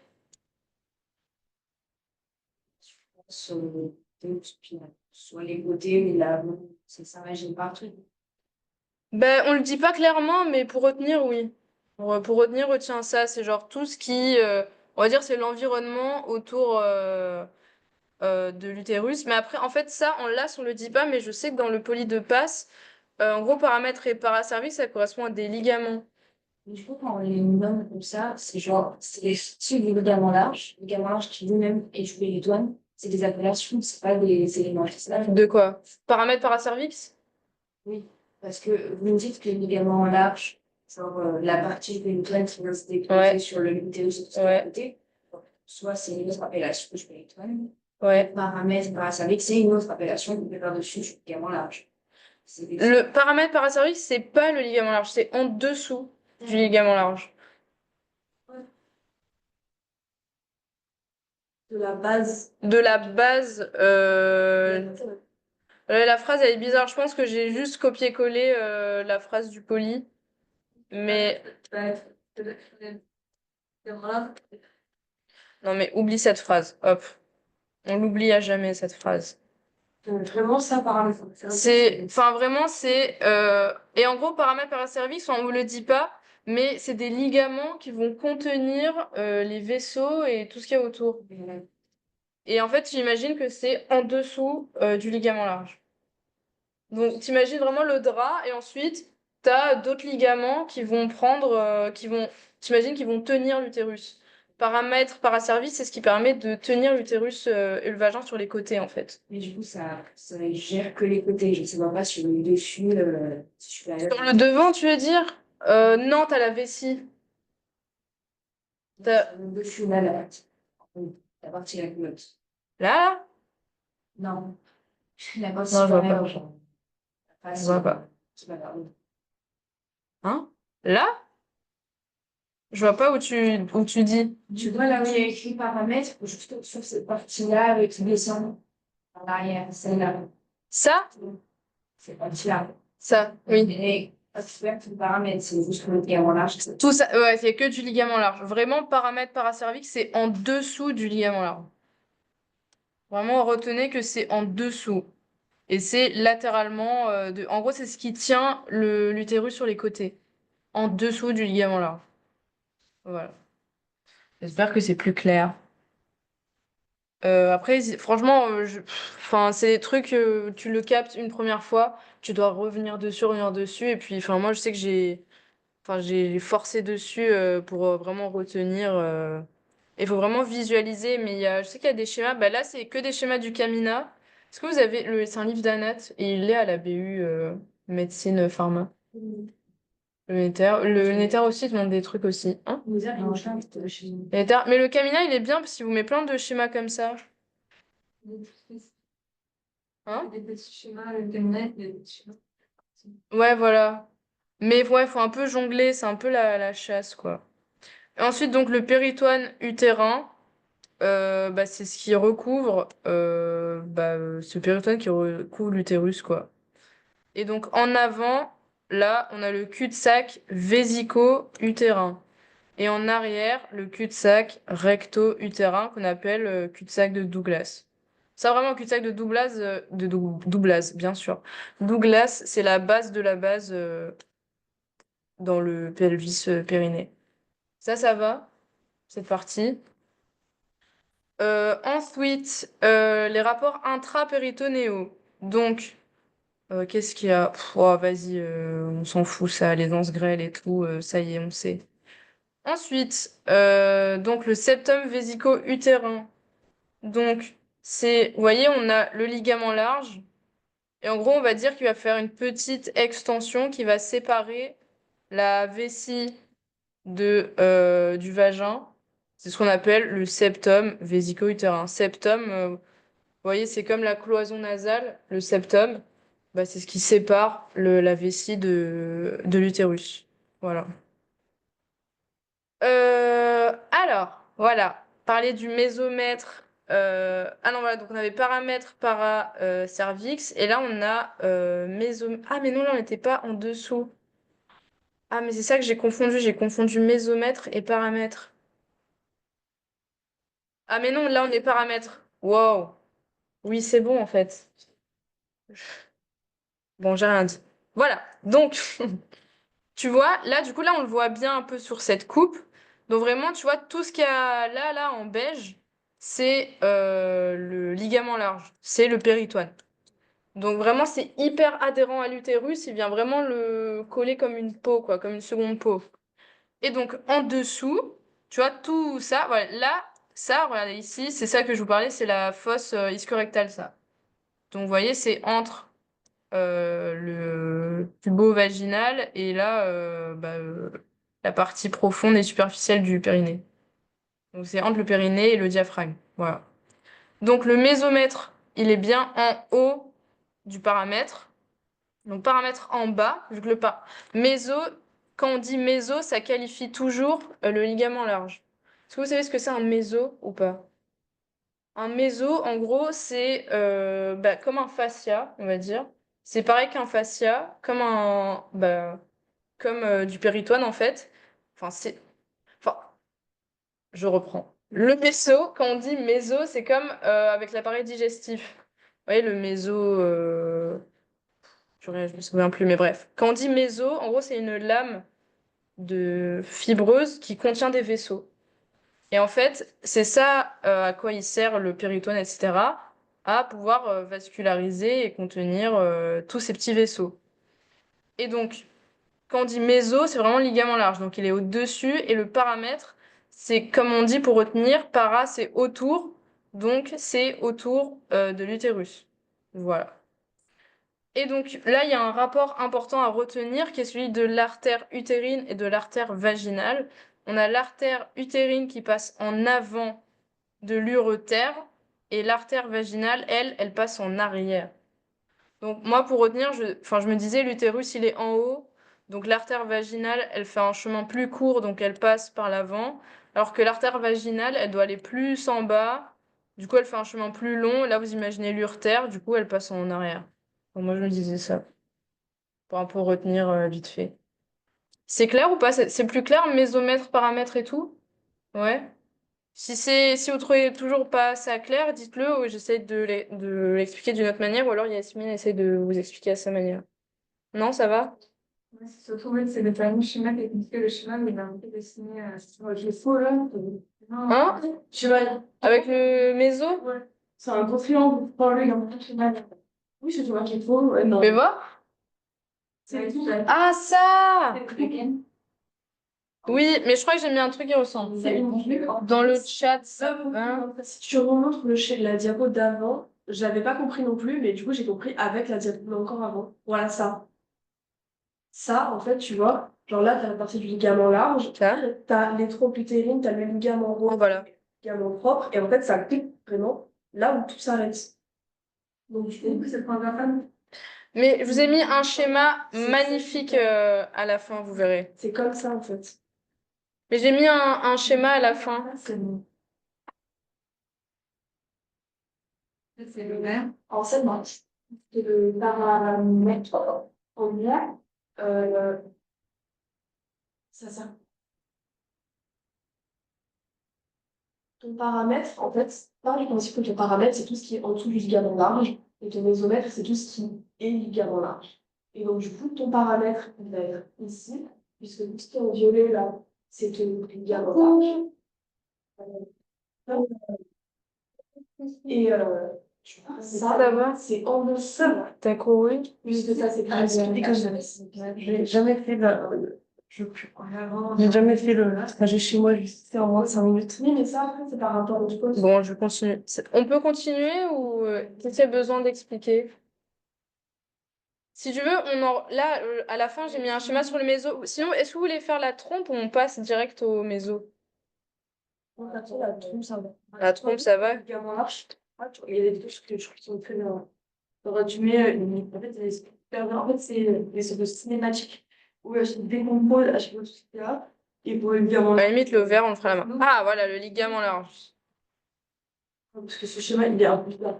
Mais c'est juste, en fait, c'est comme si elle avait coupé. En fait, il y a deux schémas différents. Il y a un schéma qui passe par la pompe et un schéma qui passe par l'ovaire. Bon, alors, bah, tu vois ce schéma ou pas? Est-ce que là, tu vois mieux? C'est le mésomètre que tu comprends pas, c'est ça? Ouais. Et du coup, c'est comme C'est celui-là, en gros, c'est ce schéma-là. En gros, t'imagines, là, t'as la trompe. Là, tu vois, c'est genre tout le péritoine qui est venu tout recouvrir. Et en fait, imagine qu'on a coupé, genre là, enfin, là, t'imagines, là, il y avait l'utérus, là, tu vois. Et là, en fait, on le voit plus parce qu'on a coupé à partir de la trompe, tu vois. Et en fait, là, donc t'as ici, tu vois, cette forme-là, comme ça, c'est les bords du vagin et de l'utérus. Tu vois, c'est pour ça que ça fait cette forme. Et en fait, donc là, t'as ta trompe. Tout ça ici, là, c'est paramètre paracervix. Et ensuite, là, tout ce qu'on voit là en beige, enfin, je sais pas c'est quoi cette couleur. Ce qui fait ce tour ici, c'est le méso, le ligament large. Et c'est pour ça qu'elle a fait cette forme bizarre. Voilà, c'est ça. Et en gros, ce qu'elle t'a fait, c'est genre la silhouette de ce que entoure le ligament large. Mais le mésophilie, c'est quoi? Mésophéniculaire, c'est ce qui recouvre le ligament rond. En gros, t'imagines, voilà, le ligament large, c'est genre, tu vois, elle le dit, c'est comme un drap. Et en fait, en dessous, tu vas avoir des éléments et ça va être tes cordes à linge.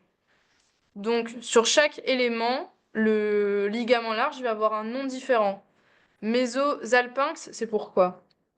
La trompe. Mésovarium, l'ovaire. Mésofuniculaire, du coup, le ligament rond. Donc, le ligament rond, il relie quoi à quoi, le ligament rond? C'est plus à la paroi de l'idée. Ouais. Avec ses paramètres, en dessous, elle veut écrire médomètre. Oui, je sais pas. Là, elle met le paramètre ici, et après, elle met le. Parce que le mésométrium, en gros, je crois que le mésométrium, c'est pas que le périton. C'est sur le périton. Oui, c'est le périton qui c'est le ligament sur le démarche. En gros, là, en avant, ici, Léna, ça va, t'arrives à suivre. Si t'as des questions, n'hésite pas. Je sais qu'il y a ton monde qui est parti. ça va. Et là, le mésovarien, enfin, il touche le verre, il y a trois le verre. Parce que le verre, il n'est pas dans les oreilles, il n'est Ou pas alors, un crâne tu n'écoutes linéaire. plus, je ne sais pas. Mais si tu veux répondre, vas-y. Je j'ai pris mon mot pour ça. C'est vrai? Et en Dis-le, vas-y. Celui-là, essaie de visualiser, en fait. Ça va, mais j'ai du mal à comprendre ce que disent les personnes en présentiel. Ouais, je sais. Ouais. Bah, tu vois, on voit pas comme Bah, juste, elle a dit qu'elle ne comprenait pas d'où ça venait. En gros, là, ouais, le schéma. on essaie d'expliquer le schéma Pour le visualiser. voilà, là. On essaye de le visualiser parce qu'elle n'arrive pas à le visualiser. Du coup, j'explique bah, en gros pourquoi on voit ce schéma comme ça. C'est le dernier que la prof dessine. En fait, le paramètre, c'est pas lui. Non, c'est pas un élément anatomique à proprement parler. Le paramètre, c'est juste, ça bouge toujours autour de l'utérus. C'est les éléments qu'il y a autour de l'utérus. Donc, si on te dit dans le paramètre, il y a telle artère. Ok, super. Est-ce que toi, ça va, t'as compris ou il y a besoin de réexpliquer? Et au-dessus, enfin, au-dessus, ouais, au-dessus, tu as le mésomètre qui recouvrent ces structures. Et dans le mésomètre, tu as d'autres vaisseaux. Tu as des éléments qui sont dans le paramètre, qui sont entre l'utérus et le mésomètre, et des éléments qui sont à l'intérieur du mésomètre. En fait, c'est hyper important que tu comprennes. Pour moi, c'est bon, c'est parti. Bon, ça va. Après, il est comme ça. Oui. En fait, c'est comme c'est comme tu as le ligament large, c'est comme le péritoine pour les organes intestinaux. En fait, il faut juste que je gestionne l'étymologie paramètre. Mètre, ça veut dire l'utérus, c'est pas, c'est tout ce qu'il y a autour. Donc, vraiment, c'est que madame tout ce qu'il y a autour. Et même pour tous les autres mots, essayez vraiment un max de faire l'étymologie des mots pour comprendre. Genre, par exemple, là, salpinque, ça veut dire quoi? Bah, non, salpinque, en fait, c'est une sorte de trombone du Moyen-Âge qui ressemble, genre, premier degré, il ressemble comme ça. Et ça ressemble à la trompe. Et c'est pour ça qu'on dit mésosalpinx. Donc, c'est le méso qui est sur la trompe qui ressemble à un salpinx. Et pareil, ovarium, bon, ça c'est facile, ovaire. Cuniculaire, ça veut dire corde. Et donc, comme elle a dit La corde à linge. voilà, la corde à linge, c'est vraiment, ça ressemble à une corde. Et c'est pour ça qu'il faut bien comprendre. Et pareil, mésomètre, donc c'est tout le méso qui est autour de l'utérus, parce que mètre, ça veut dire utérus. Et donc, essayez de comprendre un maximum d'où viennent les mots et qu'est-ce qu'ils veulent dire. Comme ça, vous pouvez au moins différencier l'un de l'autre.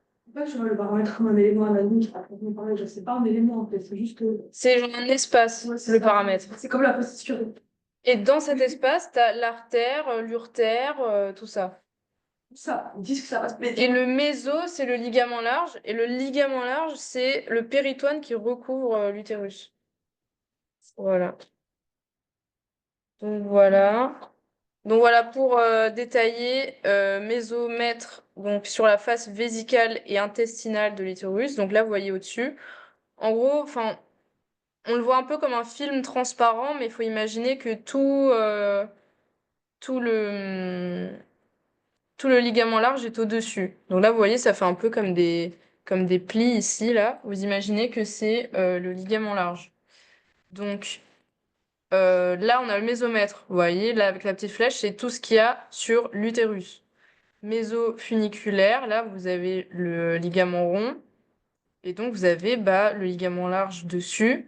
Donc, jonction mésosalpinx et face antérieure du mésomètre. Donc voilà. En gros, c'est ce qui va séparer le mésosalpinx, vous voyez, en arrière.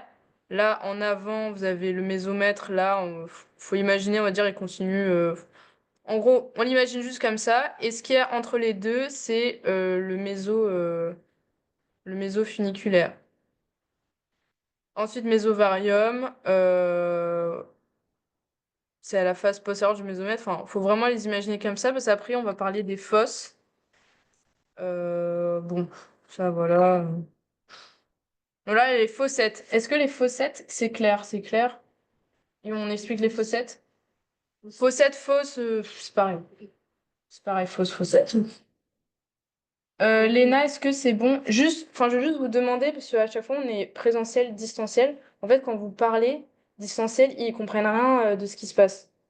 C'est pour ça qu'à chaque fois, nous, on essaie de répéter et tout, mais Enfin, je sais que vous parlez entre vous, vous posez des questions, etc. Enfin, c'est hyper bien. Mais juste distanciel, bah là, ils quittent tous parce qu'ils n'arrivent pas à suivre, en fait.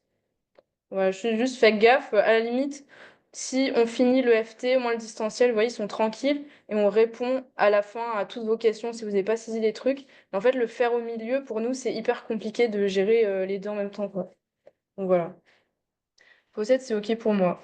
Bah, je vais juste expliquer parce qu'il y en a qui n'ont pas compris. Donc, déjà, est-ce que vous pourrez situer fosse paravésicale où est-ce qu'elle est? Donc, comme elle vous a dit, donc c'est Yasmine et Yasmine, parce qu'on ne s'est pas présenté. Fosse paravésicale, donc para, on a dit c'est à côté. Et vésicale, donc logiquement, elle va être à peu près où? Hmm. En avant, voilà, du ligament rond, donc on va l'imaginer par là. Ensuite, la fosse pré-ovarique. Entre le ligament rond et l'intrus. Ouais. Le récessus tubo-ovarique. La troupe et le, et, et le ligament propriétaire de L'ovaire. Mais oui, oui, c'est ça. La fosse ovarique.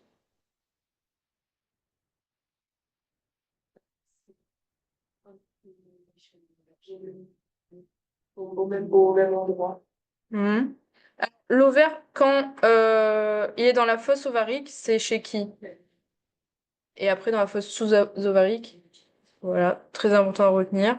Ensuite, bon, on a le cul-de-sac recto-utérin, c'est la fosse ici entre l'utérus et le rectum. Du coup, je vous ai fait un petit résumé là en couleur. Donc, fosse paravésicale, c'est ce qu'il y a à côté de la vessie. En avant, il faut vraiment bien retenir les rapports. Donc là, on a le ligament rond, c'est en avant.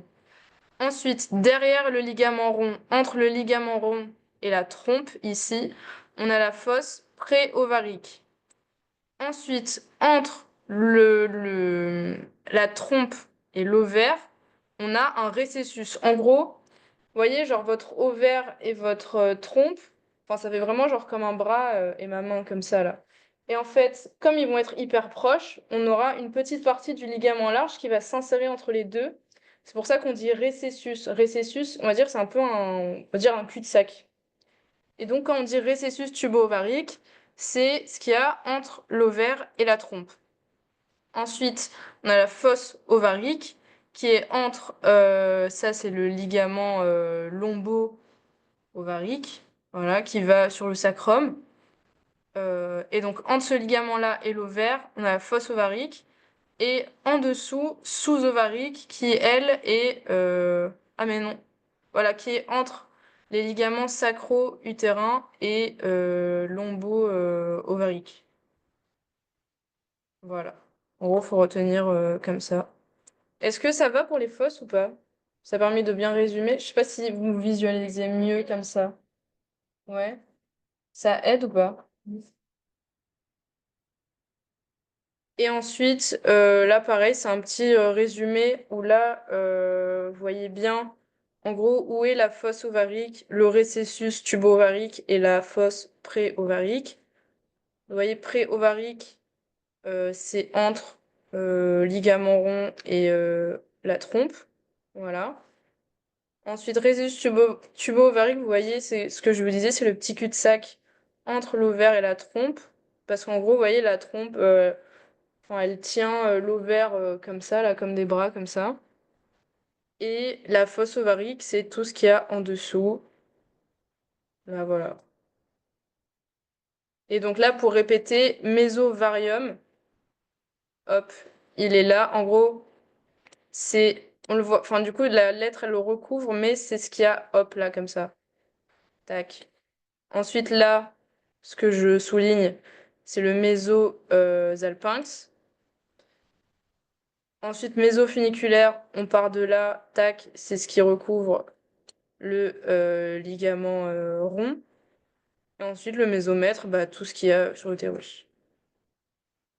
Voilà. Est-ce que c'est plus clair? Est-ce que vous avez des questions? Non? Ce que tu visualisais pas, vu qu'elles t'ont expliqué, c'est plus clair ou pas? C'est bon? Parfait. Pas de questions. Oups. L'ovaire et la trompe, ça va? Parce que là, il est quelle heure? Il est 49. Ouais, ça va, l'ovaire et la trompe, c'est que les caractéristiques. Je pense que la partie la plus dense, c'était vraiment utérus, vagin et ligaments larges. Voilà. Vessie, rectum, ça va? Ouais. Parce que là, on a 10 minutes. Vous avez rectum, vessie et sein. Est-ce qu'on peut juste Ouais? la vascularisation pour les deux? Rectum, vessie? Ce truc qui Ouais. est- Ah, j'ai une question sur le... Oui. Les lobes et les lobées. Hmm. Les lobes et les lobées pour le Ah oui. Oui, ça aussi, hein. Ouais, ça va. Et ensuite, j'ai une question sur l'ovaire. Vas-y, pose ta question. Si tu veux prendre la parole, tu peux. Tu es toute seule, de toute façon.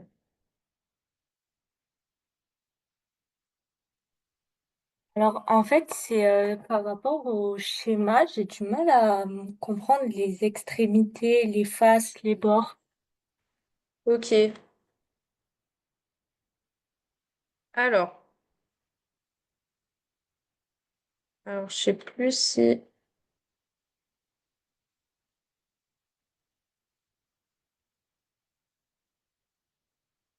Donc voilà. Là, tu as un peu ce qu'il résume. Donc, je crois que là, on te parle de bord libre. C'est le bord libre de l'ovaire, ici. Ensuite, tu as le bord, je sais plus comment il s'appelle, mais celui Mais qui c'est colle à... oui. Ah non, il est encore derrière. Ouais, en gros, parce que l'ovaire, faut pas oublier que c'est le seul organe intra-péritonéal. Extra-péritonéal. Non, ah, il est tout Ah derrière. oui, dans la cavité péritonéale, voilà, c'est ça. Donc voilà, donc le ligament large, en fait, il va se fixer sur les côtés de l'ovaire, on va dire. Et ensuite, voilà, donc c'était les bords que tu saisissais pas. Est-ce que tu peux expliquer, enfin me dire c'était quel bord exactement ou pas? Bah, en fait, c'est surtout sur le schéma où on voit les ligaments, c'est une vue médiale qui est dans le cours. En fait, je comprends pas ce qu'on a face à nous. Du coup, c'est quoi? Ok, alors là déjà, si tu veux, on est face à l'utérus. Donc, t'imagines que là où je montre la flèche, ici, tu as la vessie, et en arrière, là, tu as le rectum. Donc là, on est vraiment face à l'utérus. Donc, ce qui va tenir l'utérus par l'avant, c'est le ligament rond. Ensuite, donc là, rien à voir avec l'ovaire, le ligament rond. Ensuite, entre ce qui va attacher l'ovaire à l'utérus, c'est le ligament propre de l'ovaire. Et ça, c'est à la face postérieure de l'utérus. Ensuite, on a le ligament suspenseur de l'ovaire qui va attacher l'ovaire à la cavité pelvienne. Et donc ça, pareil, c'est à la partie postérieure. Ok, bah, c'est bon, merci du coup. C'est tout bon? Oui. Ok. Bon, parfait. Alors, la vascularisation. Donc, c'était pour la vessie. Tu voulais revoir vascularisation de la vessie? Vessie rectum. Vessie rectum. Bon, alors la vessie, c'est simple, hein. C'est tout part de l'artère iliaque interne. Ok. Et ensuite, ça fait vésicale supérieure, là. Vésicale inférieure.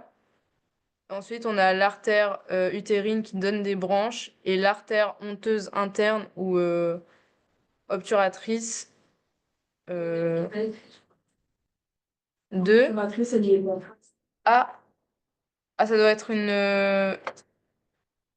un détail de passe alors. Bon, mais il n'y a que honteuse interne, utérine, vésicale inférieure et vésicale supérieure. Et tout ça, ça part de la même, donc c'est pas compliqué, c'est l'artère iliaque interne. Et puis de toute façon, tu vois à partir de l'origine si ça va être plus partie supérieure ou inférieure de la vessie. Enfin, je sais pas si c'est clair ou... Oui, du coup, c'est- Ouais, enfin d'arriver à visualiser. Voilà.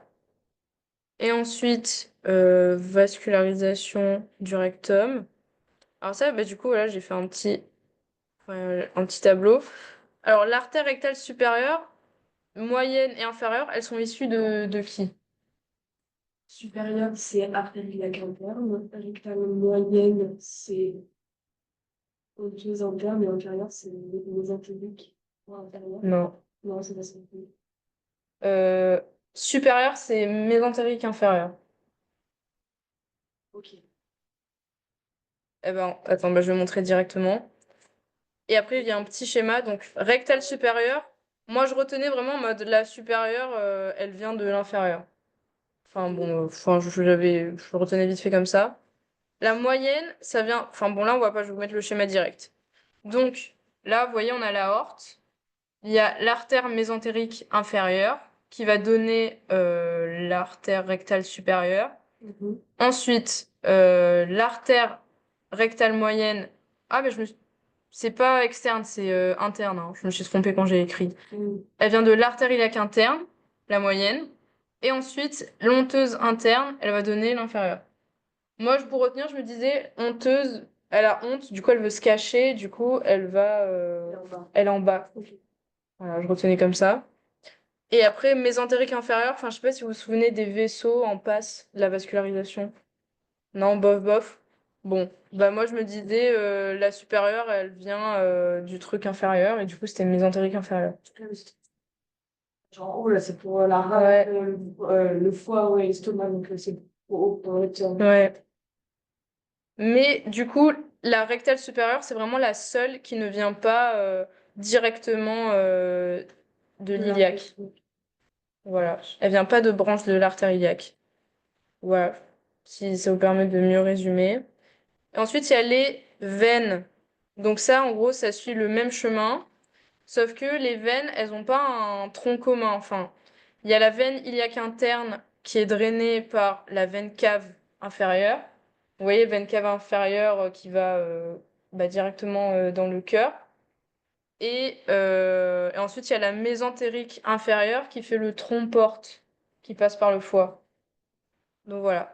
Donc rectale supérieure, c'est pareil que l'artère, c'est mésentérique inférieure. Et ensuite, bah, c'est vraiment pareil, mais juste avec veine. Donc, la rectale moyenne, c'est la veine iliaque interne. Et la rectale inférieure, c'est la veine honteuse interne. Vous connaissez il y a le système porte et le système cave, le système de veine. Ouais, ça va. Ouais.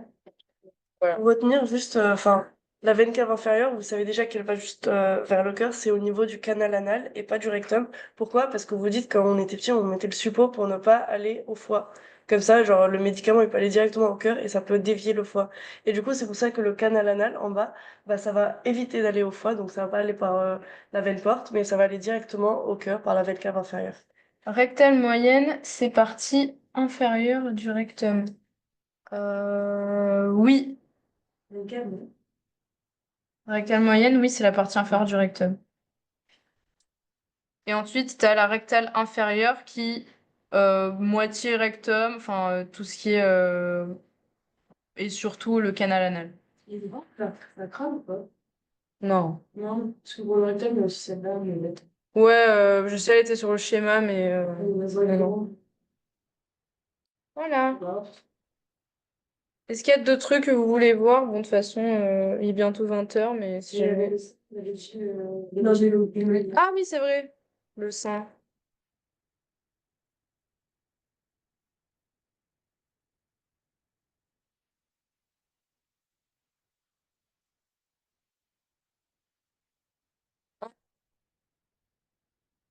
J'ai pas mis de schéma, j'ai oublié. Si, au début, Ah voilà, celui-là. Ah voilà. Ah mais oui. En gros, les lobules, c'est ce qui fait les lobes. Ouais, il y a deux. Il est hideux ce schéma. Deux lobes, et elle a 15. Non. Oui, mais après, c'est un schéma. Ouais. Alors, juste pour répéter, la question, c'était le schéma du prof est bizarre parce qu'on dirait qu'il y a que deux lobes et après, il dit que ça fait 15 lobes. Ça, c'est purement genre faciliter la représentation avec le schéma. Mais, enfin, vous voyez, lobule, enfin, est-ce que vous avez l'image de quelque chose qui est plus petit qu'un lobe ou pas quand on vous dit lobule ou même pas? Ouais. Vous imaginez les lobules, du coup, c'est les petits sacs qui ont fermé le lobe. Et en fait, il faut imaginer comme un bouquet de fleurs, où chaque fleur, c'est un lobule, et un lobe, c'est un bouquet de fleurs, en fait. Et tu as plusieurs bouquets de fleurs qui vont faire la glande mammaire. Et du coup, sur son schéma, les lobules comme sac à dos. Si, ça doit- Ouais. En gros, les lobules Et... Oui, vas-y. sont formés par plusieurs sacs alvéolaires des acimus. Donc, tu vois, En gros, t'as genre, ouais, t'as sac alvéolaire, lobule, lobe, puis glande mammaire. Mais ouais, voilà. C'est en gros le pollen des fleurs, on va dire. Les pétales, voilà. Le pétale des fleurs. c'est un acimus qui produisent du coup de lait. Non, les alvéoles, ce sont souvent Oui, mais voilà. J'avais pas vu qu'il y avait. J'ai oublié qu'il y avait une liste. des pétales. Ah, De quoi? En gros, ce sont souvent 5 cas en fait, canaux, lobules et sac alvéolaire. Oui. Et du coup, En gros, mais en fait, faut vraiment voir comme une continuité. T'as le canal, il va venir drainer donc les sacs alvéolaires. Les sacs alvéolaires, ils sont dans les lobules. Du coup, ça va faire des plus gros canaux. Enfin, ils vont se rejoindre en gros canaux. Et ensuite, tous les canaux qui drainent les lobules, ils vont faire un encore plus gros canal qui va drainer tout le lobe. t'as un seul canal pour un lobe. Voilà. Ton lobe, tous tes lobules, tous tes acimus, ils ont le même canal qui va aller du coup jusqu'au mamelon. Tu vois, c'est ton canal qui suffit Ah. pour avoir une unité. Le truc en orange que j'ai mis sur le schéma, c'est juste la plaque aréolo-mamelonaire. C'est juste pour montrer par où. Enfin, c'était quoi les rapports avec les côtes. C'est tout. Voilà. Ouais, le sang, ouais. Du coup, voilà, tu vois, t'as les petits canaux là, et en gros, t'imagines que, ah ben là, on les voit un peu. Mais ça fait comme des branches, en gros, qui vont dans chaque acinus et dans chaque lobule. Et après, t'as le tronc d'arbre qui vient pour tout le lobe. Voilà. Ah non, sur celui du prof. Le truc en orange sur son schéma. Est-ce que vous avez le schéma du prof avec un truc en orange? ouais, ça ferait une rôle un peu de la. C'est quoi, fais voir?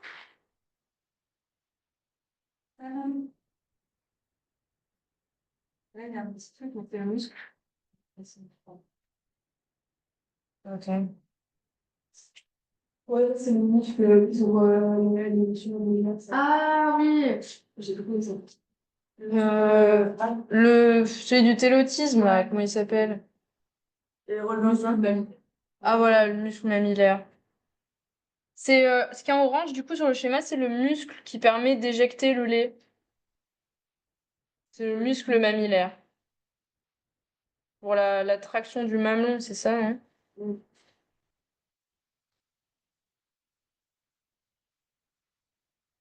Oui, En fait, voilà. moi, je parlais encore du schéma de l'organisation interne. L'organisation interne. En fait, on voit les lobes, les lobules, et autour, il entoure tout en orange. c'est le muscle. Oui, c'est le muscle. Tu parles quand il dessine le téton? Non, euh, il dessine les lobes et les lobules qui se divisent du coup de profil. Ouais. Ouais. Il y a- Ouais. on voit les sinus, après les lobes, les lobules, et tout autour, il a tout entouré avec un genre de orange beige. T'as la page orange et vert. Mais sinon, pour la tablette, c'est le patient. Merci. Oula, non, c'est peur. C'est non, c'est pas très lourd. Ok. Attends, purée, du coup, je vais le mettre comme ça.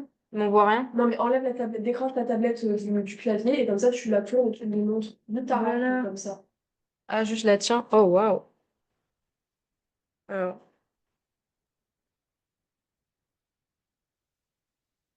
Attends, celui avec les lobules, il est où celui avec les C'est lobules? quelque page, le Ah oui, tu peux dire le schéma, la page du cours? Alors attends, parce que je suis pas sur les cours du table. Une seconde. Ah. Bon, dis à peu près, je pense que c'est à peu près pareil. Moi, c'est à la page 4. Tu parles pas de celui-là? Attends, Ah, faut- Oh. Tu parles- Non. C'est pas lui? Non. Hmm. Ça, c'est toi qui l'as rajouté, ce schéma? Ah oui, parce que l'autre, il était incompréhensible. Ça Ah, mais voilà, c'est pour ça. fait vraiment, on comprenait rien du tout. Bon, on Ah, va mais aller voilà. sur Internet. Mais du coup, elle a un autre schéma. Attends. En fait, je viens d'ouvrir le cours du TAM, mais il n'y est pas dans celui du TAM. Ah, Est-ce mais que tu ok. peux le montrer En fait, le prof, il le dessine. Je pense que c'est celui de la page 5, mais que le prof, il dessine. Et du coup, vous l'avez... c'est le truc qui Mais est-ce que entoure c'est tout. des légendes sur le schéma ou pas? Ben non, du coup, en fait, vu que c'est juste une capture d'écran de la vidéo, il n'y a pas de légende. Ah. Et dans le cours, il n'y a pas un truc qui permet de d'avoir la légende? Ben franchement, j'ai regardé la vidéo, je comprends pas trop à quoi Est-ce ça correspond. tu Mais pourrais pour moi, ouais.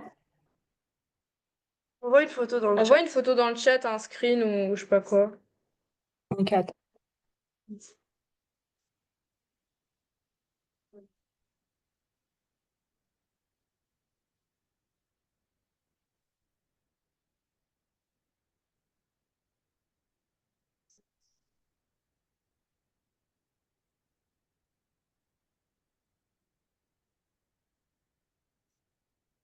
Recording in progress.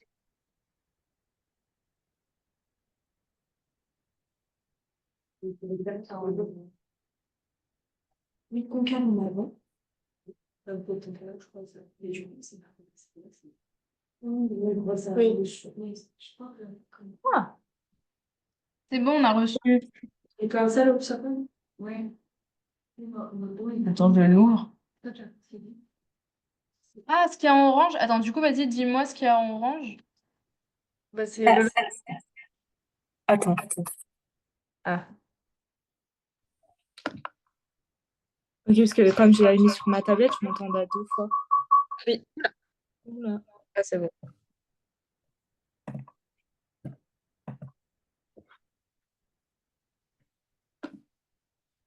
Du coup, moi, ce que je comprends pas, c'est les lobes, c'est le truc qui est en grand, enfin, c'est la branche la plus longue. Oui. Oui. En gros, ouais, le lobe, enfin, tu vois, voilà, c'est ce que tu as mis en bleu, tu vois, où tu as écrit lobule, c'est ça. Et le lobe, c'est l'ensemble des c'est le lobules. total. C'est le total, c'est tout. On dirait une feuille, c'est toute la feuille, Voilà. alors que chaque petit morceau, c'est des lobules. Chaque Ok. extrémité, c'est des lobules. En fait, moi, je pensais que le lobe, c'était enfin, la branche du milieu, du coup. Ah, Non, c'est la totale, le c'est lobe. tout. Ok. C'est tout le lobe. Ok, bah merci. De rien.